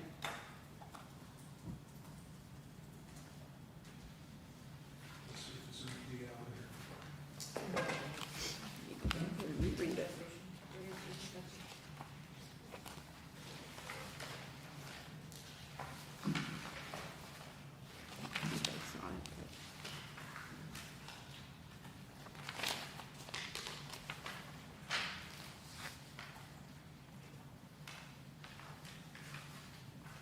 Okay, yeah, I see it in there now, 33,250. So, and on these ones, I mean, both is, I think part of it is letting the residents know that, you know, when we're talking about the grant, the airport, that the majority of the funding comes through the federal government and some through the state, right, for reimbursement. 90% federal government, 5% state, 5% city. Some of them are grants that we've had in the past were 100% from the federal government. So remember, we get money from the county to help with our share of these grants. Thank you. Okay. So I'm just. Yep, okay. So yeah, our share is, you said, is it 5% or 10%? 5%. Okay. And so, and that's usually covered by the county? Is that right? Yes. Yeah. Okay. Comments or questions on this? All right, so, seeing none? And it's okay. Should we have the amount in this, or do we not need it until we get to the actual? We don't need it. I mean, it's in the resolution, the 33,000 is in the It is. the resolution. Okay, I'll make a motion. Did I get a second? Seconded by, not all at once, Alderman Benyon. All in favor? Aye. Aye. Opposed? Motion carried. Okay, and is referred to tonight's regular meeting. The new budget bill, just passed in Congress and signed into law, allows you to deduct a private aircraft. All right, so you can write that off as a tax deduction, so everybody can get one up at the Olean Airport. You know, get a private jet, go put it up at the Olean Airport. PL 78-25 by Alderman Benyon to authorize the removal of unused, non-working lighting on North Union Street. Alderman Benyon. Yes, the string lights that have been there for over 2 years, not working since installation. I know several times we've asked and been gonna get, hopefully, something back to get them working, so there's just not a bunch of unlit lights dangling across North Union Street. So, given the fact that it's gonna cost more money now to resurrect them and hopefully get them to work, I'm not willing to spend the money, so just take it down and be done with it. Comments, questions? Mr. Mayor? Yeah, we've been working with a company that can get them working, not to what the original plan was, but they can get them working for $12,130, and then a testing fee of $480. So we've been waiting on the electric division to test them to see if they still work.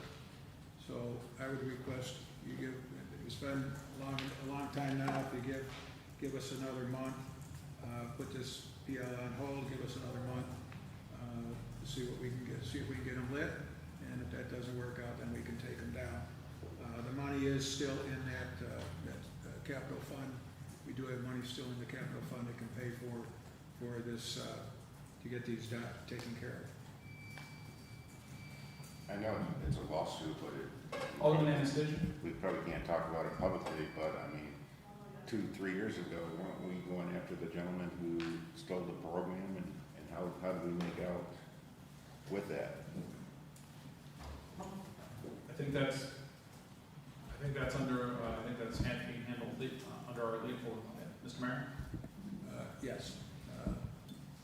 We probably need to go into executive session to talk about that. So.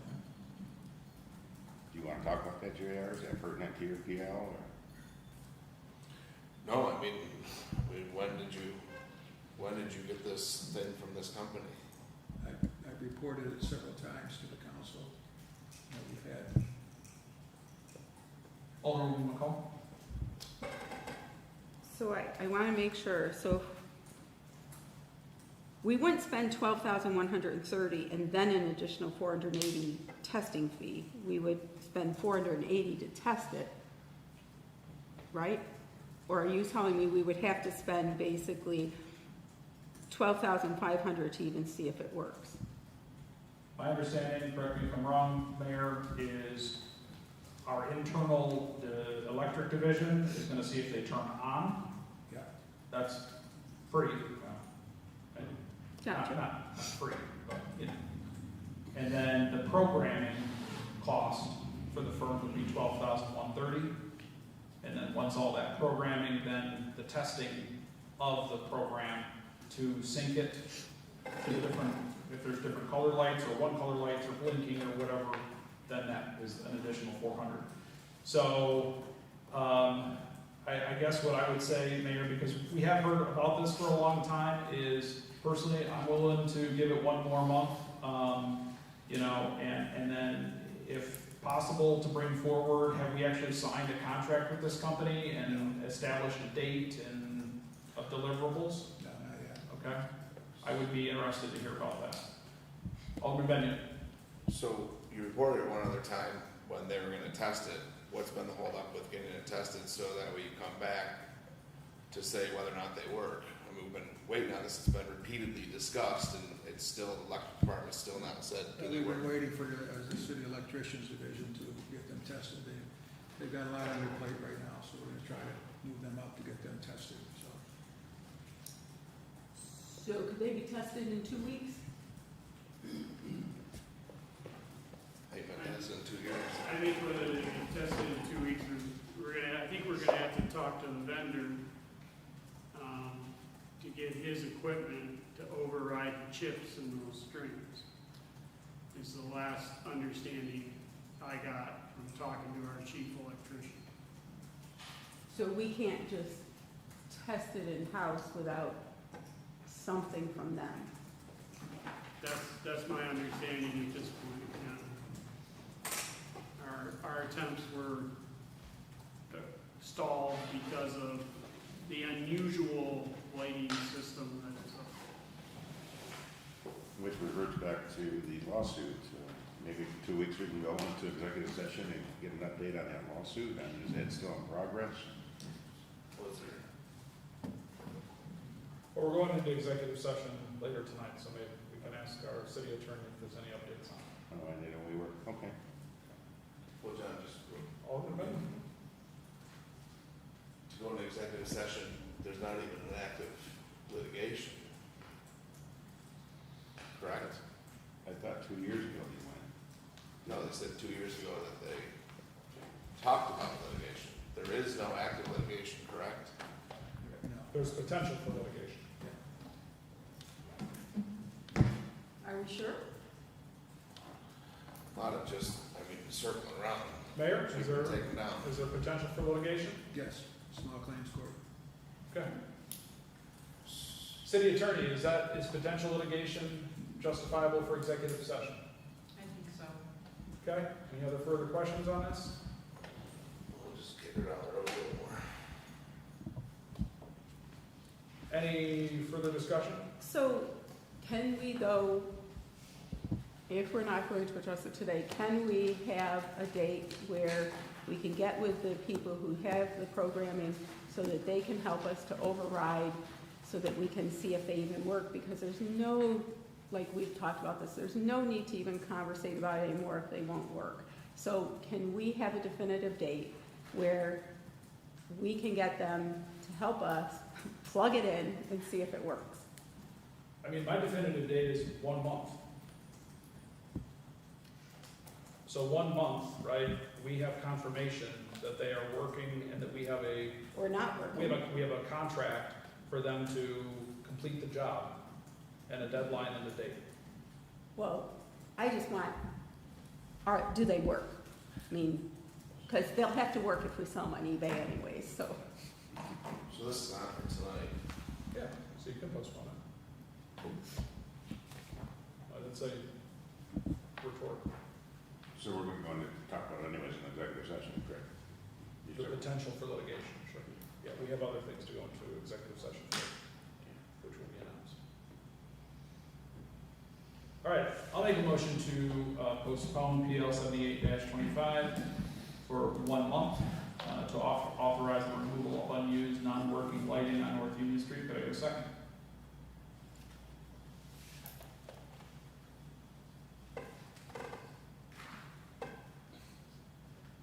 Okay. Motion's dead. Then, what is a further motion? Is there a motion to move this forward? It's on resolution. But it has to pass committee of the whole. It's not on for resolution unless it passes committee of the whole. So I can make a motion for this resolution. So So you're making a motion to approve this. Okay, so a motion is being made to approve this.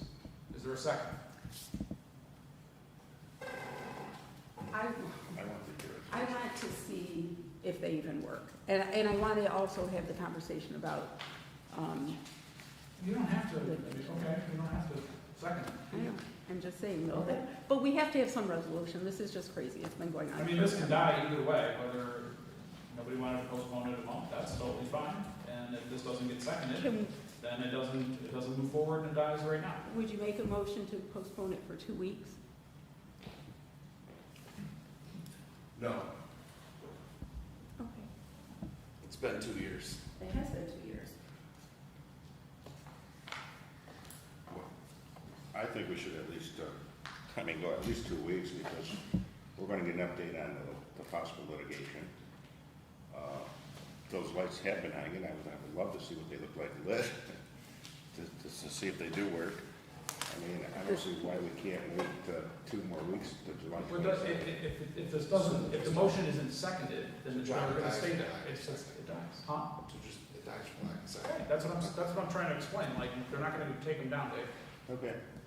If no one Not seconds it, tomorrow then anyway. no one takes it down. Yeah. Okay, any second? No second, motion's dead. I'll make a motion to adjourn. Could I get a second?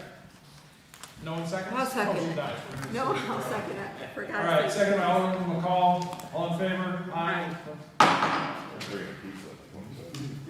I'll call the regular meeting of the Common Council for Tuesday, July 8th, 2025. Will the clerk please call the attendance roll?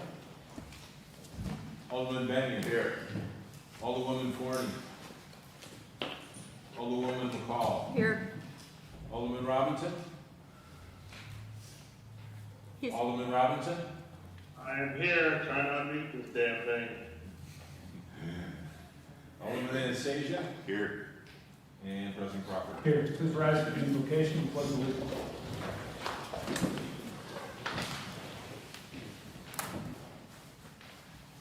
Heavenly Father, we come to you today asking for your guidance, wisdom, and support as we begin this meeting.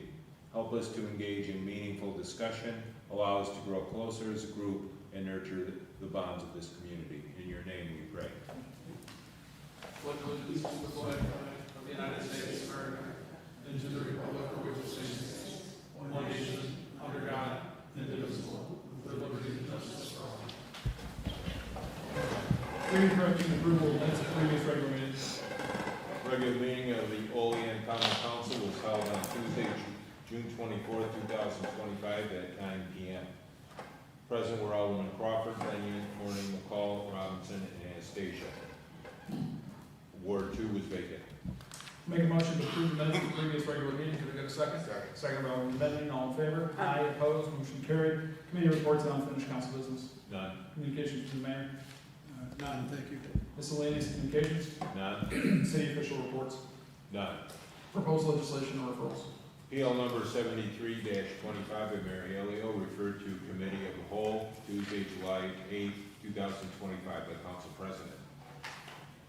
PL number 74-25 by Mary Elio, referred to regular meeting Tuesday, July 8th, 2025 for resolution by Council President. PL number 75-25 by Alderman Benyon, referred to regular meeting Tuesday, July 8th, 2025 for resolution by Council President. PL number 76-25 by Mayor Alio, referred to Committee of the Whole Tuesday, July 8th, 2025 by Council President. PL 77-25 by Mayor Alio,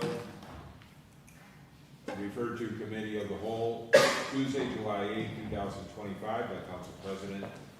And PL number 78-25 was pulled. Okay. Finance and bills. None. Resolutions. Local law number 2-2025, no PL number, to enact a local law adopting zoning provisions for solar energy systems.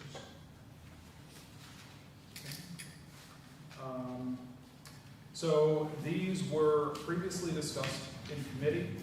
I want to thank code enforcement. I want to thank Tiffany, did a tremendous job on this, and our city attorney, Carrie Kerper, brought insight. Obviously, these provisions have been long discussed amongst the council, and we had our public hearing earlier today on these zoning provisions. Any comments or questions?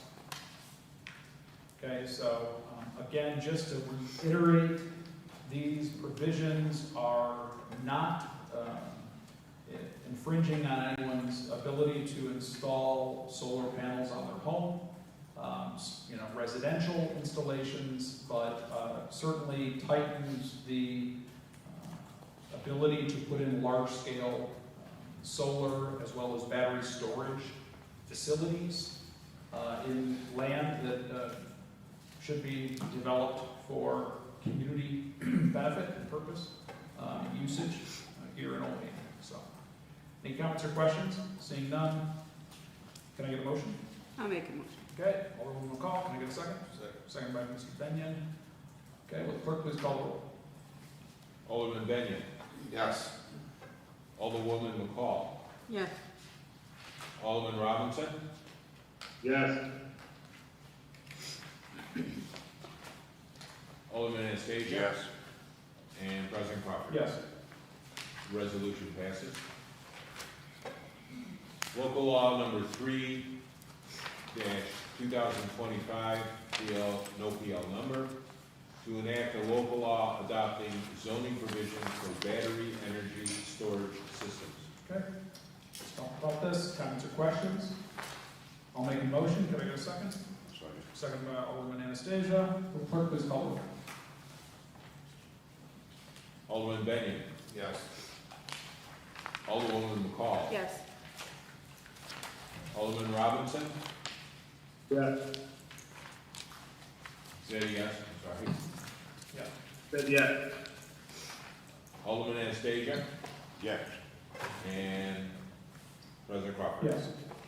Resolution passes unanimously.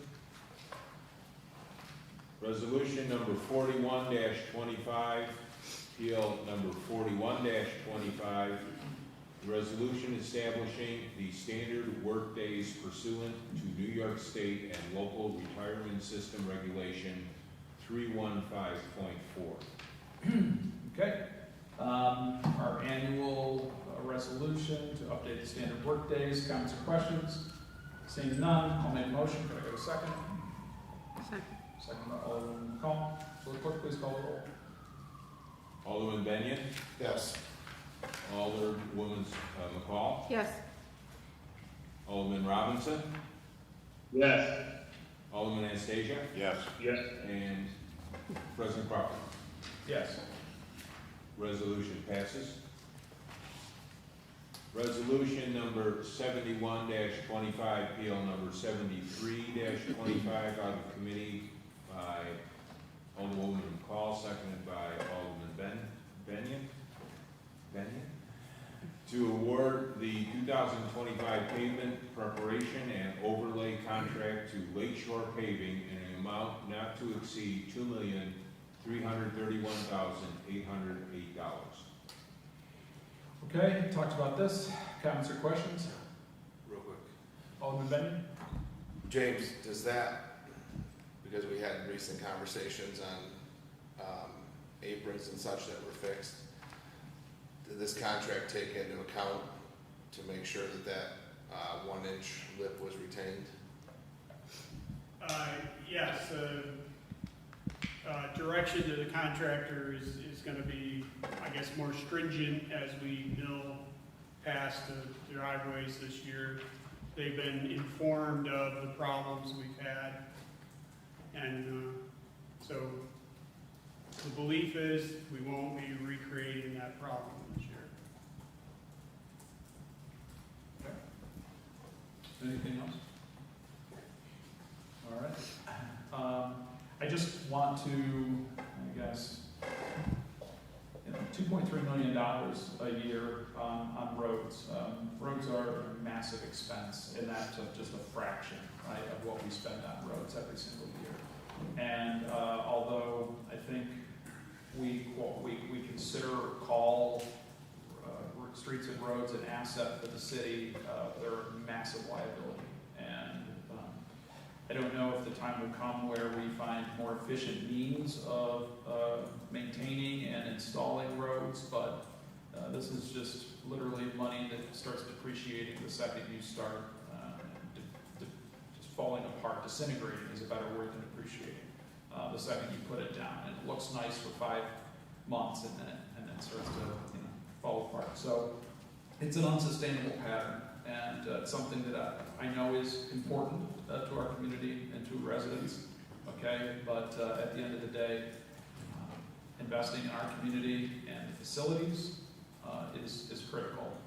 So it's a lot of money, but it'll get us from point A to point B, I guess. So, will the clerk please call the roll? Alderman Benyon. Yes. Alderwoman McCall. Yes. Alderman Robinson. We have sponsors? McCall and myself. Okay, yes. Alderman Anastasia. Yes. And President Crawford. Yes. Resolution passes. Resolution number 72-25, PL number 74-25, to rename Capital Fund number 118 to, quote, Department of Fire, Building, and Emergency Services Vehicle Replacement, unquote. Okay, talked about this in committees. Comments or questions? Okay, seeing none, could I get some sponsors? I'll sponsor this one. Okay, motion's made by Alderman Robinson, second by Alderman McCall. Will the clerk please call the roll? Alderman Benyon. Yes. Alderwoman McCall. Yes. Alderman Robinson. Yes. Alderman Anastasia. Yes. And President Crawford. Yes. Resolution passes. Resolution number 73-25, PL number 75-25, resolution authorizing the transfer of funds from line item 1210.465 to line item 1320.462 for costs associated with travel and training for the city auditor. Okay. Alderman Benyon? Yeah, it's pretty simple. For the last multiple years, the independent auditor's remarks have always been that the auditor is in need of training. That's also been noted on former BWB audits going back to the OLDC, so I'm not condemning the auditor. But over the past 2 years, that travel training line has actually gone down rather than invested in a crucial employee of the city. So this is just moving some money to get the job done. Anybody else? Mr. Mayor? Yes. By moving money out of the celebrations account, it's really gonna distract me from what we paid for in the future, in the previous years, with it. We pay for the flags for Memorial Day, for them to go on the graves, that's that's gonna be about $3,500. Wreaths, which costs us $400 to $500 for Memorial Day and Veterans Day. Various plaques can be in the area of $500 or so. Planters and flowers, we usually spend over $2,000 on that. Mayor's Forum, usually spend about $500 on that. Volunteer supplies, $500. Corporate challenge for the employees, around $500, and volunteer pizza party and awards. As the mayor, or as a city, you guys set the budget. The budget has been set. There's many times you've had asked me as mayor to find money in the budget for different things.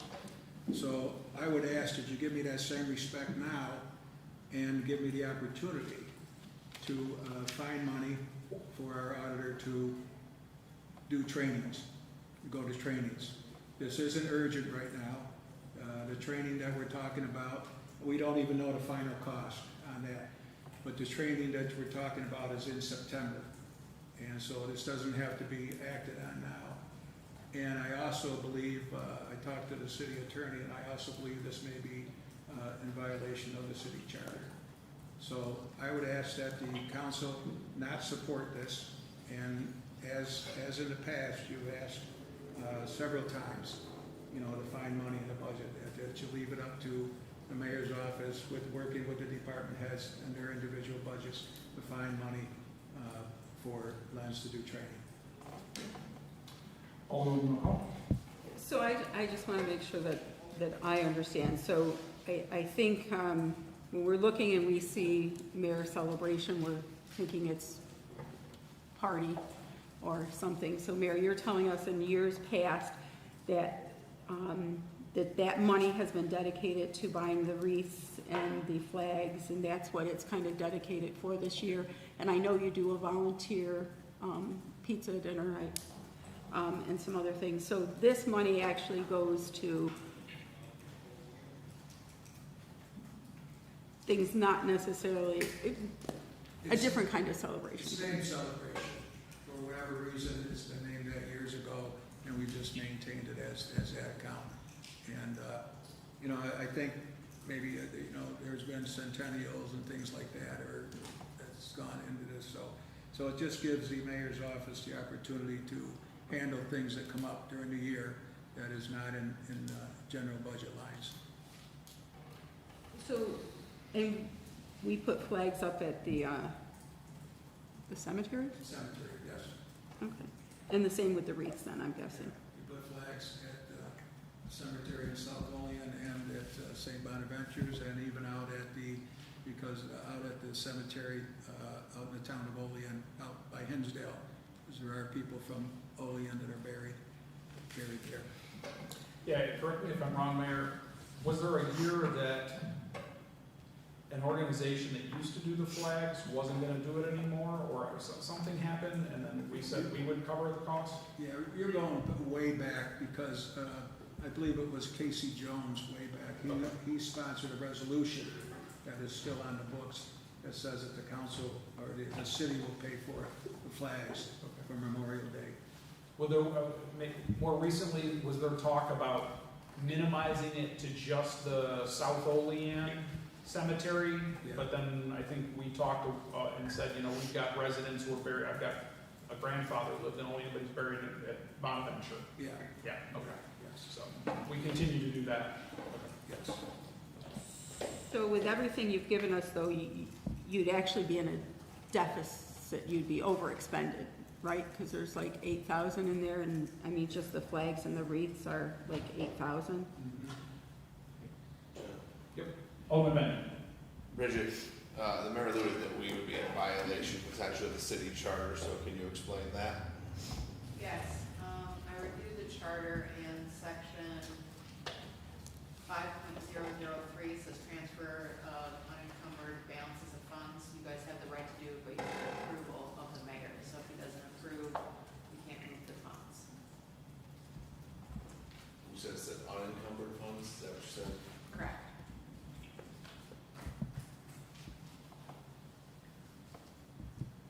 So if he approves, you can.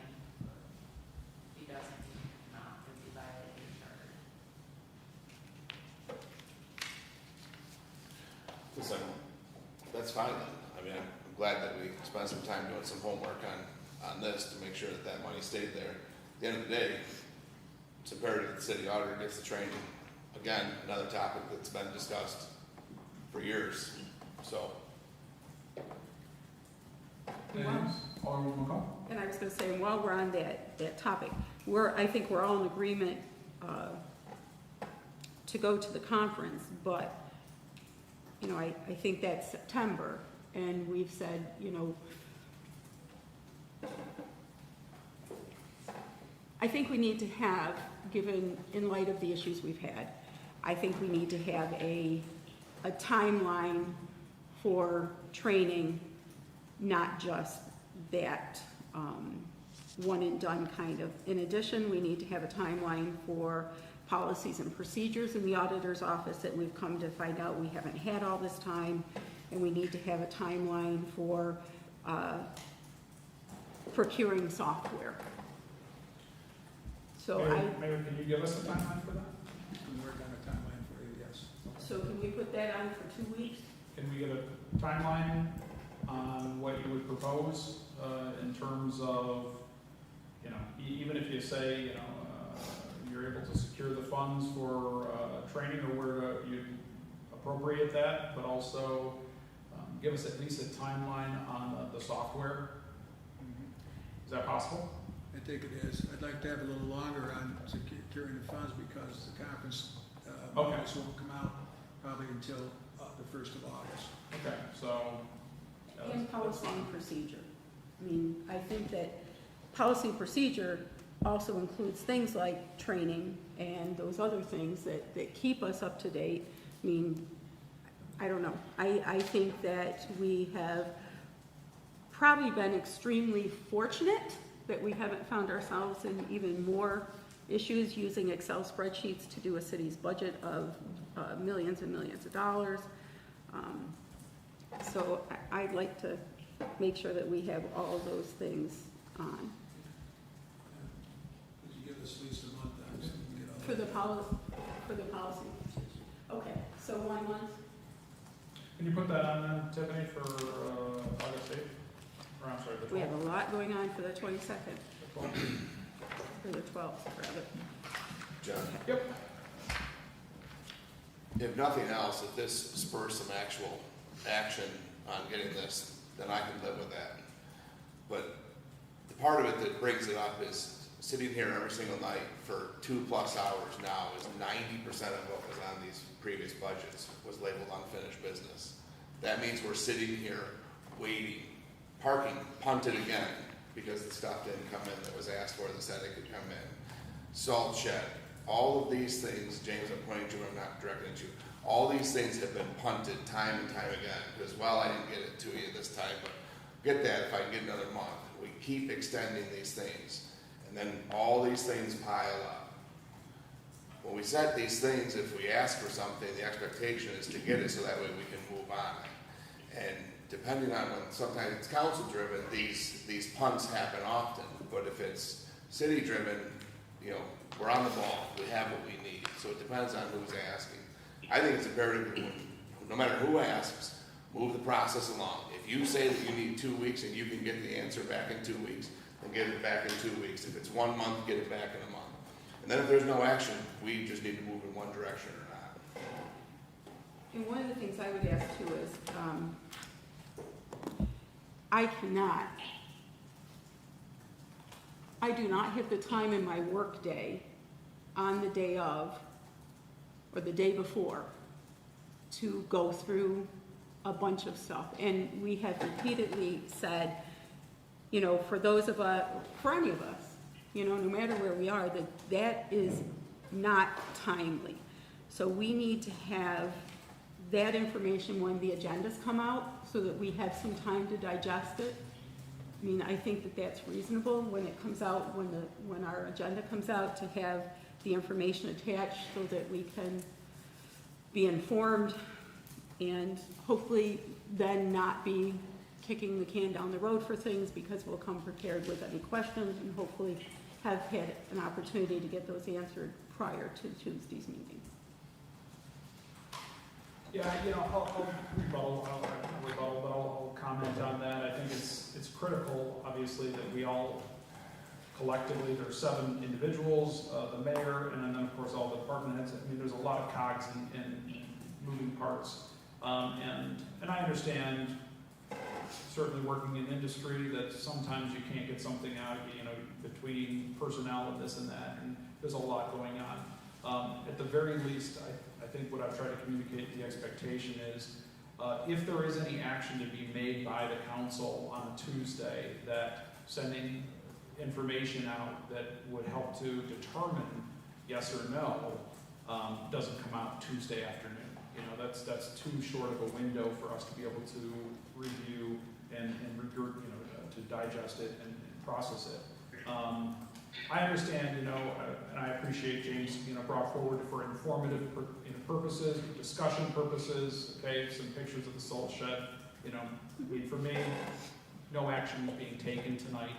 It's for us to informative, you know, so it's kind of just trying to find that balance between what's mission critical to get delivered to the council by Friday. If it's something that has a resolution number next to it, we better have that information well in advance to take action. So I agree with that wholeheartedly. Okay, Dave, do you have something? Yeah, the only thing I'd like to say too is, we all knew that this topic was gonna come up, and I think we did talk about it 2 weeks ago, or a month ago, I can't remember when it was. NICOM, they said the training was gonna be in September. I believe our job is to, once we pass the budget, it's not our job to micromanage and do the day-to-day operations of the city. That would be the mayor's job. So I think only to be fair to the mayor, I mean, training's not until September, we still have July and August to make sure he finds the funding. I think we should just give him the chance to come up and tell us where he's gonna find that funding. And next year, I think it should be, that line item should not be depleted to try to keep the taxes low, because we're just juggling money around the computer to pay Paul. If the budget gets passed, then we're looking for money that we took out to pass the budget. So next year, I think these line items, if there's training required, should be remaining in the budget so that these trainings can take place. I'm gonna remind you of that next year. I mean, I'm not If saying I'm raise here. taxes 8% either, but I'm saying, If I'm here, I'm you know writing it that down. this is gonna come up again, so it's, Dave said it's back in the training budget, okay. Good. So I will say you are absolutely correct. I mean, one of the things we've said is we need to have a real budget, not a budget that's trimmed down that then we're gonna come back and say, okay, Correct. now we need that back. And so how do we do that annually? You know, with good training, with real software. So, Anything further? Okay, any motion to be made on resolution 73-25? I'll accept motions.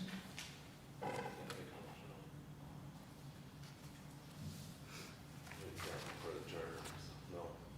Okay, no motion is being made. Motion's dead.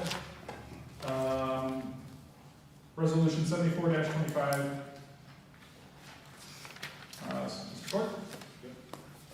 Resolution number 74-25, BL number 76-25 out of committee by Alderman Crawford, seconded by Alderwoman McCall, to award the Cattaraugus County Olean Airport apron and automobile parking rehabilitation contract to Lakeshore Paving in the amount of $870,362.38.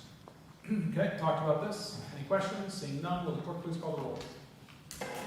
Alderman Benyon, Yes.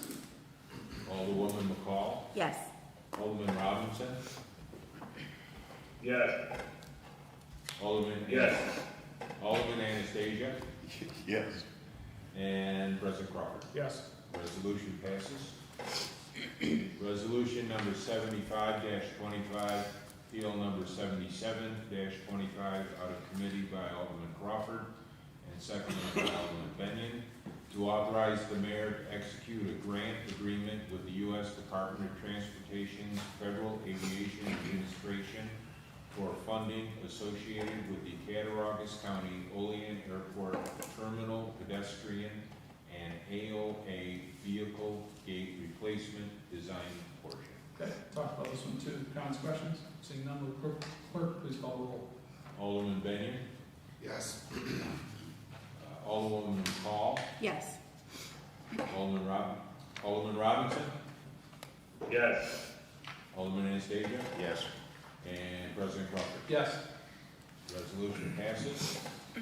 Okay, go ahead. Sorry. Resolution number 76-25, PL number 78-25, to authorize the removal of unused, non-working lighting on North Union Street has been pulled. All right, so before we open up the public comment, I'd like to give an opportunity to any members of the council to make a statement at this time. Well, you know, I have something. Yeah, what's up? Okay, so a couple of things, just for our downtown businesses. I just wanted to say, working with a number of the shops, and on July 19th, we're gonna have what's called a Seek and Shop.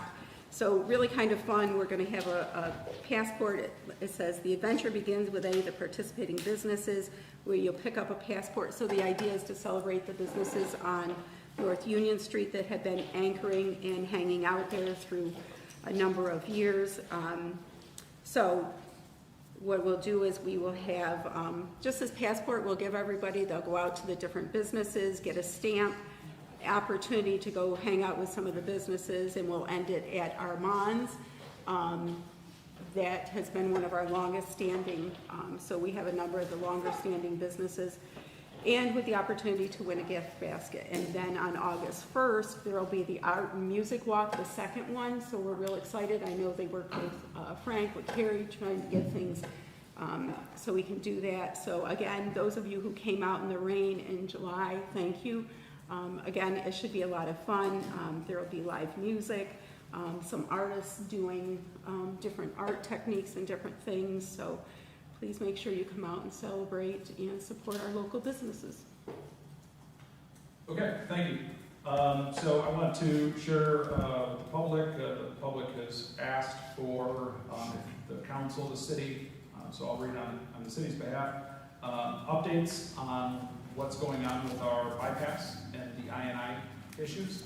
So currently, the DEC is working with the city in the process of interviewing engineering firms to be associated with the $500,000 grant award to find the best agency to work alongside us.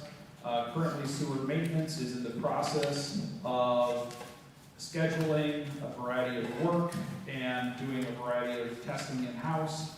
And so West Ohio and York Street are looking to do in-house testing and looking to reconnect basins into nearby storm lines. South 18th Street will need an outside contractor to do work on approximately 600 feet of storm line to Henry Street. There are different elevations that will have to be checked and corrected. The dead end of North 2nd Street will need an outside contractor to do approximately 450 feet of storm line to Sullivan Street. Again, elevations are going to have to be checked and corrected in order to achieve this. 121, let's see. So on North 2nd Street, there will be we'll need also an outside contractor to do 400 feet of storm line work to integrate it into the West 8th Street. Again, elevations are a factor. At First and Hendon Street, there should be able to accomplish in-house reconnecting the basins into the proper storm lines. Monroe Terrace, again, should be able to be accomplished internally to connect into the storm line into the York Street storm line. And then at River Street and East Pine Street, we'll need to have an outside contractor move about 300 feet of storm line to connect it into Oak Street. Again, elevations are going to have to be checked and corrected. And then as well as the next task force meeting alongside the Seventh Nation is a tentative schedule for July 22nd at 9 a.m. Okay, anything further from any of the aldermen? Okay, will the clerk please read the public comment statement? The public comment portion of the common council regular meeting is established to provide members of the community with the opportunity to publicly state their views, voice their concerns, or to provide input pertaining to any issue affecting city government. Additionally, the mayor, common council members, and city department heads encourage any person with questions to contact them at their offices. Okay, at this time, I would invite any members of the public to approach the podium, state your name and address for the record. So Dr. Jones.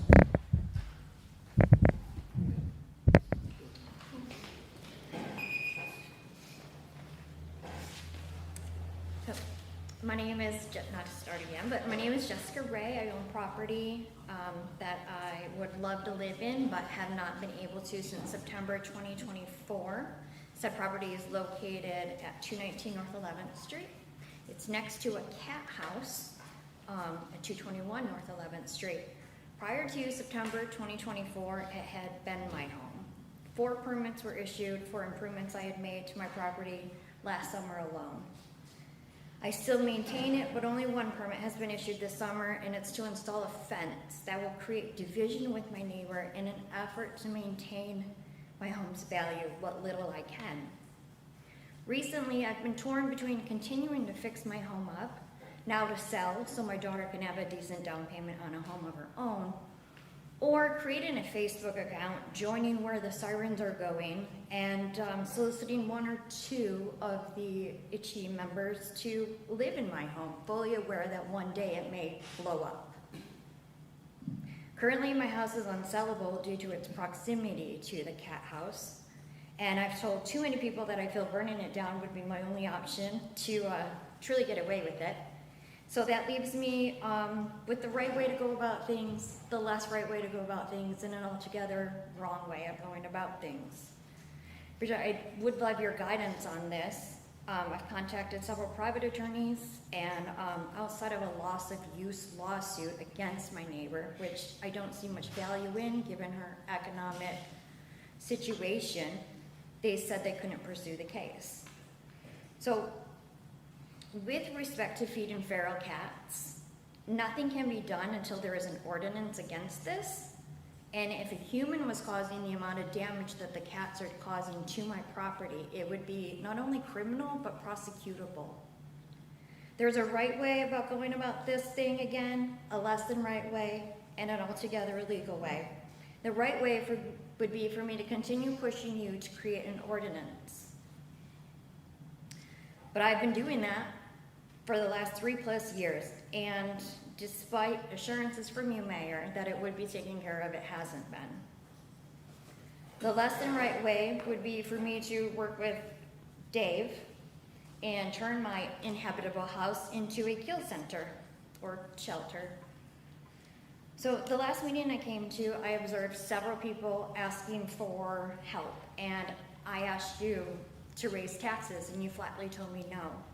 So I told you I'd find other ways, and I have. I found several resources for revenue.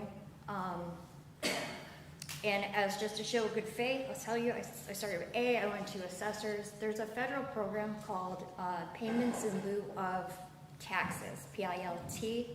It provides municipalities money for tax-exempt properties such as schools, homes, hospitals, apparently railroads. So, on a final note, could I just say one more thing? I want to say thank you, Mayor. I don't know a lot about politics or when the switchover is, but I appreciate your dedication, and I hope you get a lot of rest and enjoy your retirement. Thank you.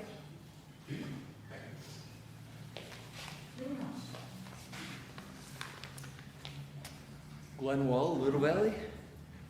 Mayor, since you left before the public comment section 2 weeks ago, I'll repeat most of my speech tonight. So, lots of questions. The main one, it's been over a decade. Why haven't you fixed the sewage discharge problem yet?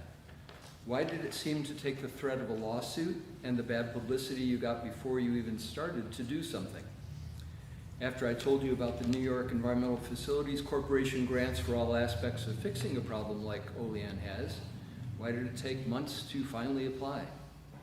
After learning in early April or before that from your sewer department that the catch basins aren't much of an issue and that household liquid segregation is the best solution, why did you end up getting a grant that just studies the problem further? Why not now call the DEC and have it wholly or partly converted to a grant where you can start to pay for smoke tests, inventories, and fixing the few problem catch basins? Is there some compelling reason to still evaluate the lift stations? If so, what is it? And why haven't you talked about it? In fact, why so little communication overall with the public and concerned people about this? When you took the task force members on the tour of the wastewater treatment plant and lift station, you knew at that time that the catch basins aren't the issue that they were thought to be. So did you tell the task force members about that? If not, why not? Why haven't you announced details on how you plan to use the grant? And in your update tonight, you said you're hiring engineers, but what is it they're going to do? I've heard that for the severe rainfalls we had a few weeks ago, you stationed employees in the lift stations to manually keep the levels in the wet wells lower. Assuming that you didn't neglect to report a discharge, that seems to have worked. Why haven't you been doing this for years? Why just now? I could also mention several inaccurate statements that you made at the primary debate several weeks ago and on Kevin Doherty's interview, but there isn't time. I've told you at the last few meetings that the summer is slipping by, and if you don't take action, the opportunity to fix this summer would be gone. And that looks exactly like what you're trying to have happen. You could have told the city residents weeks ago that if they know their downspouts are going into sewer lines, they need to fix that as soon as possible. But you've been silent. You still, after all these months, have not released a plan of action. None of your residents know how you're going to fix this. I wonder if you know either. I'm not surprised that you roundly lost the primary given how little effort you've shown on this issue. Your online updates are few and vague, and people have seen you aren't willing to make the effort needed to keep Olean's sewage out of the river. Olean's residents care about the Allegheny River, and they care about Olean's reputation. From the election results, it's clear they want a mayor who cares about those things too. You have several months to turn this around and to take action. Please start doing that and start providing real communication with Olean's residents. It's almost too late.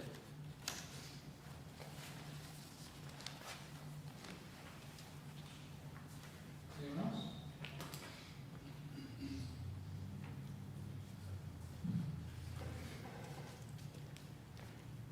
Deb Jimerson, Seneca Nation of Indians, Allegheny Territory. But I do appreciate the update on the sewage problem. We have 7 or 8 members here of Defend Ohio. As I stated before, we come specifically to hear updates, information. We met with the Seneca Nation counselors last night. They gave us some information. But this transparency that we've been kind of talking about, this helps. Hearing it from you helps build that trust that we so desperately need from you right now. No.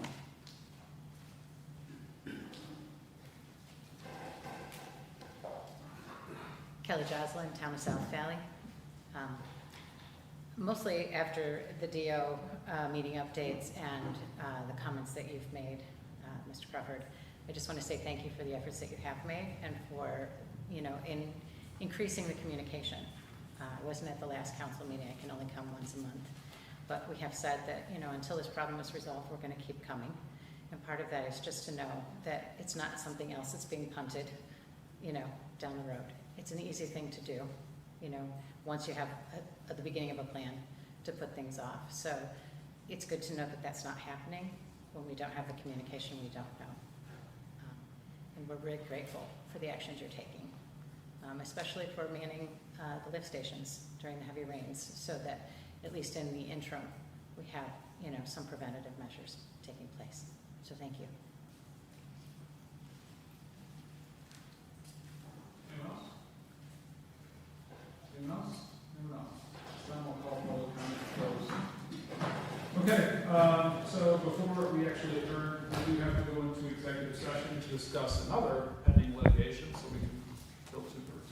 So I'll make a motion to enter executive session to discuss pending litigation. Can I get a second? Second. Second by Alderman McCall. All in favor? Aye. Opposed?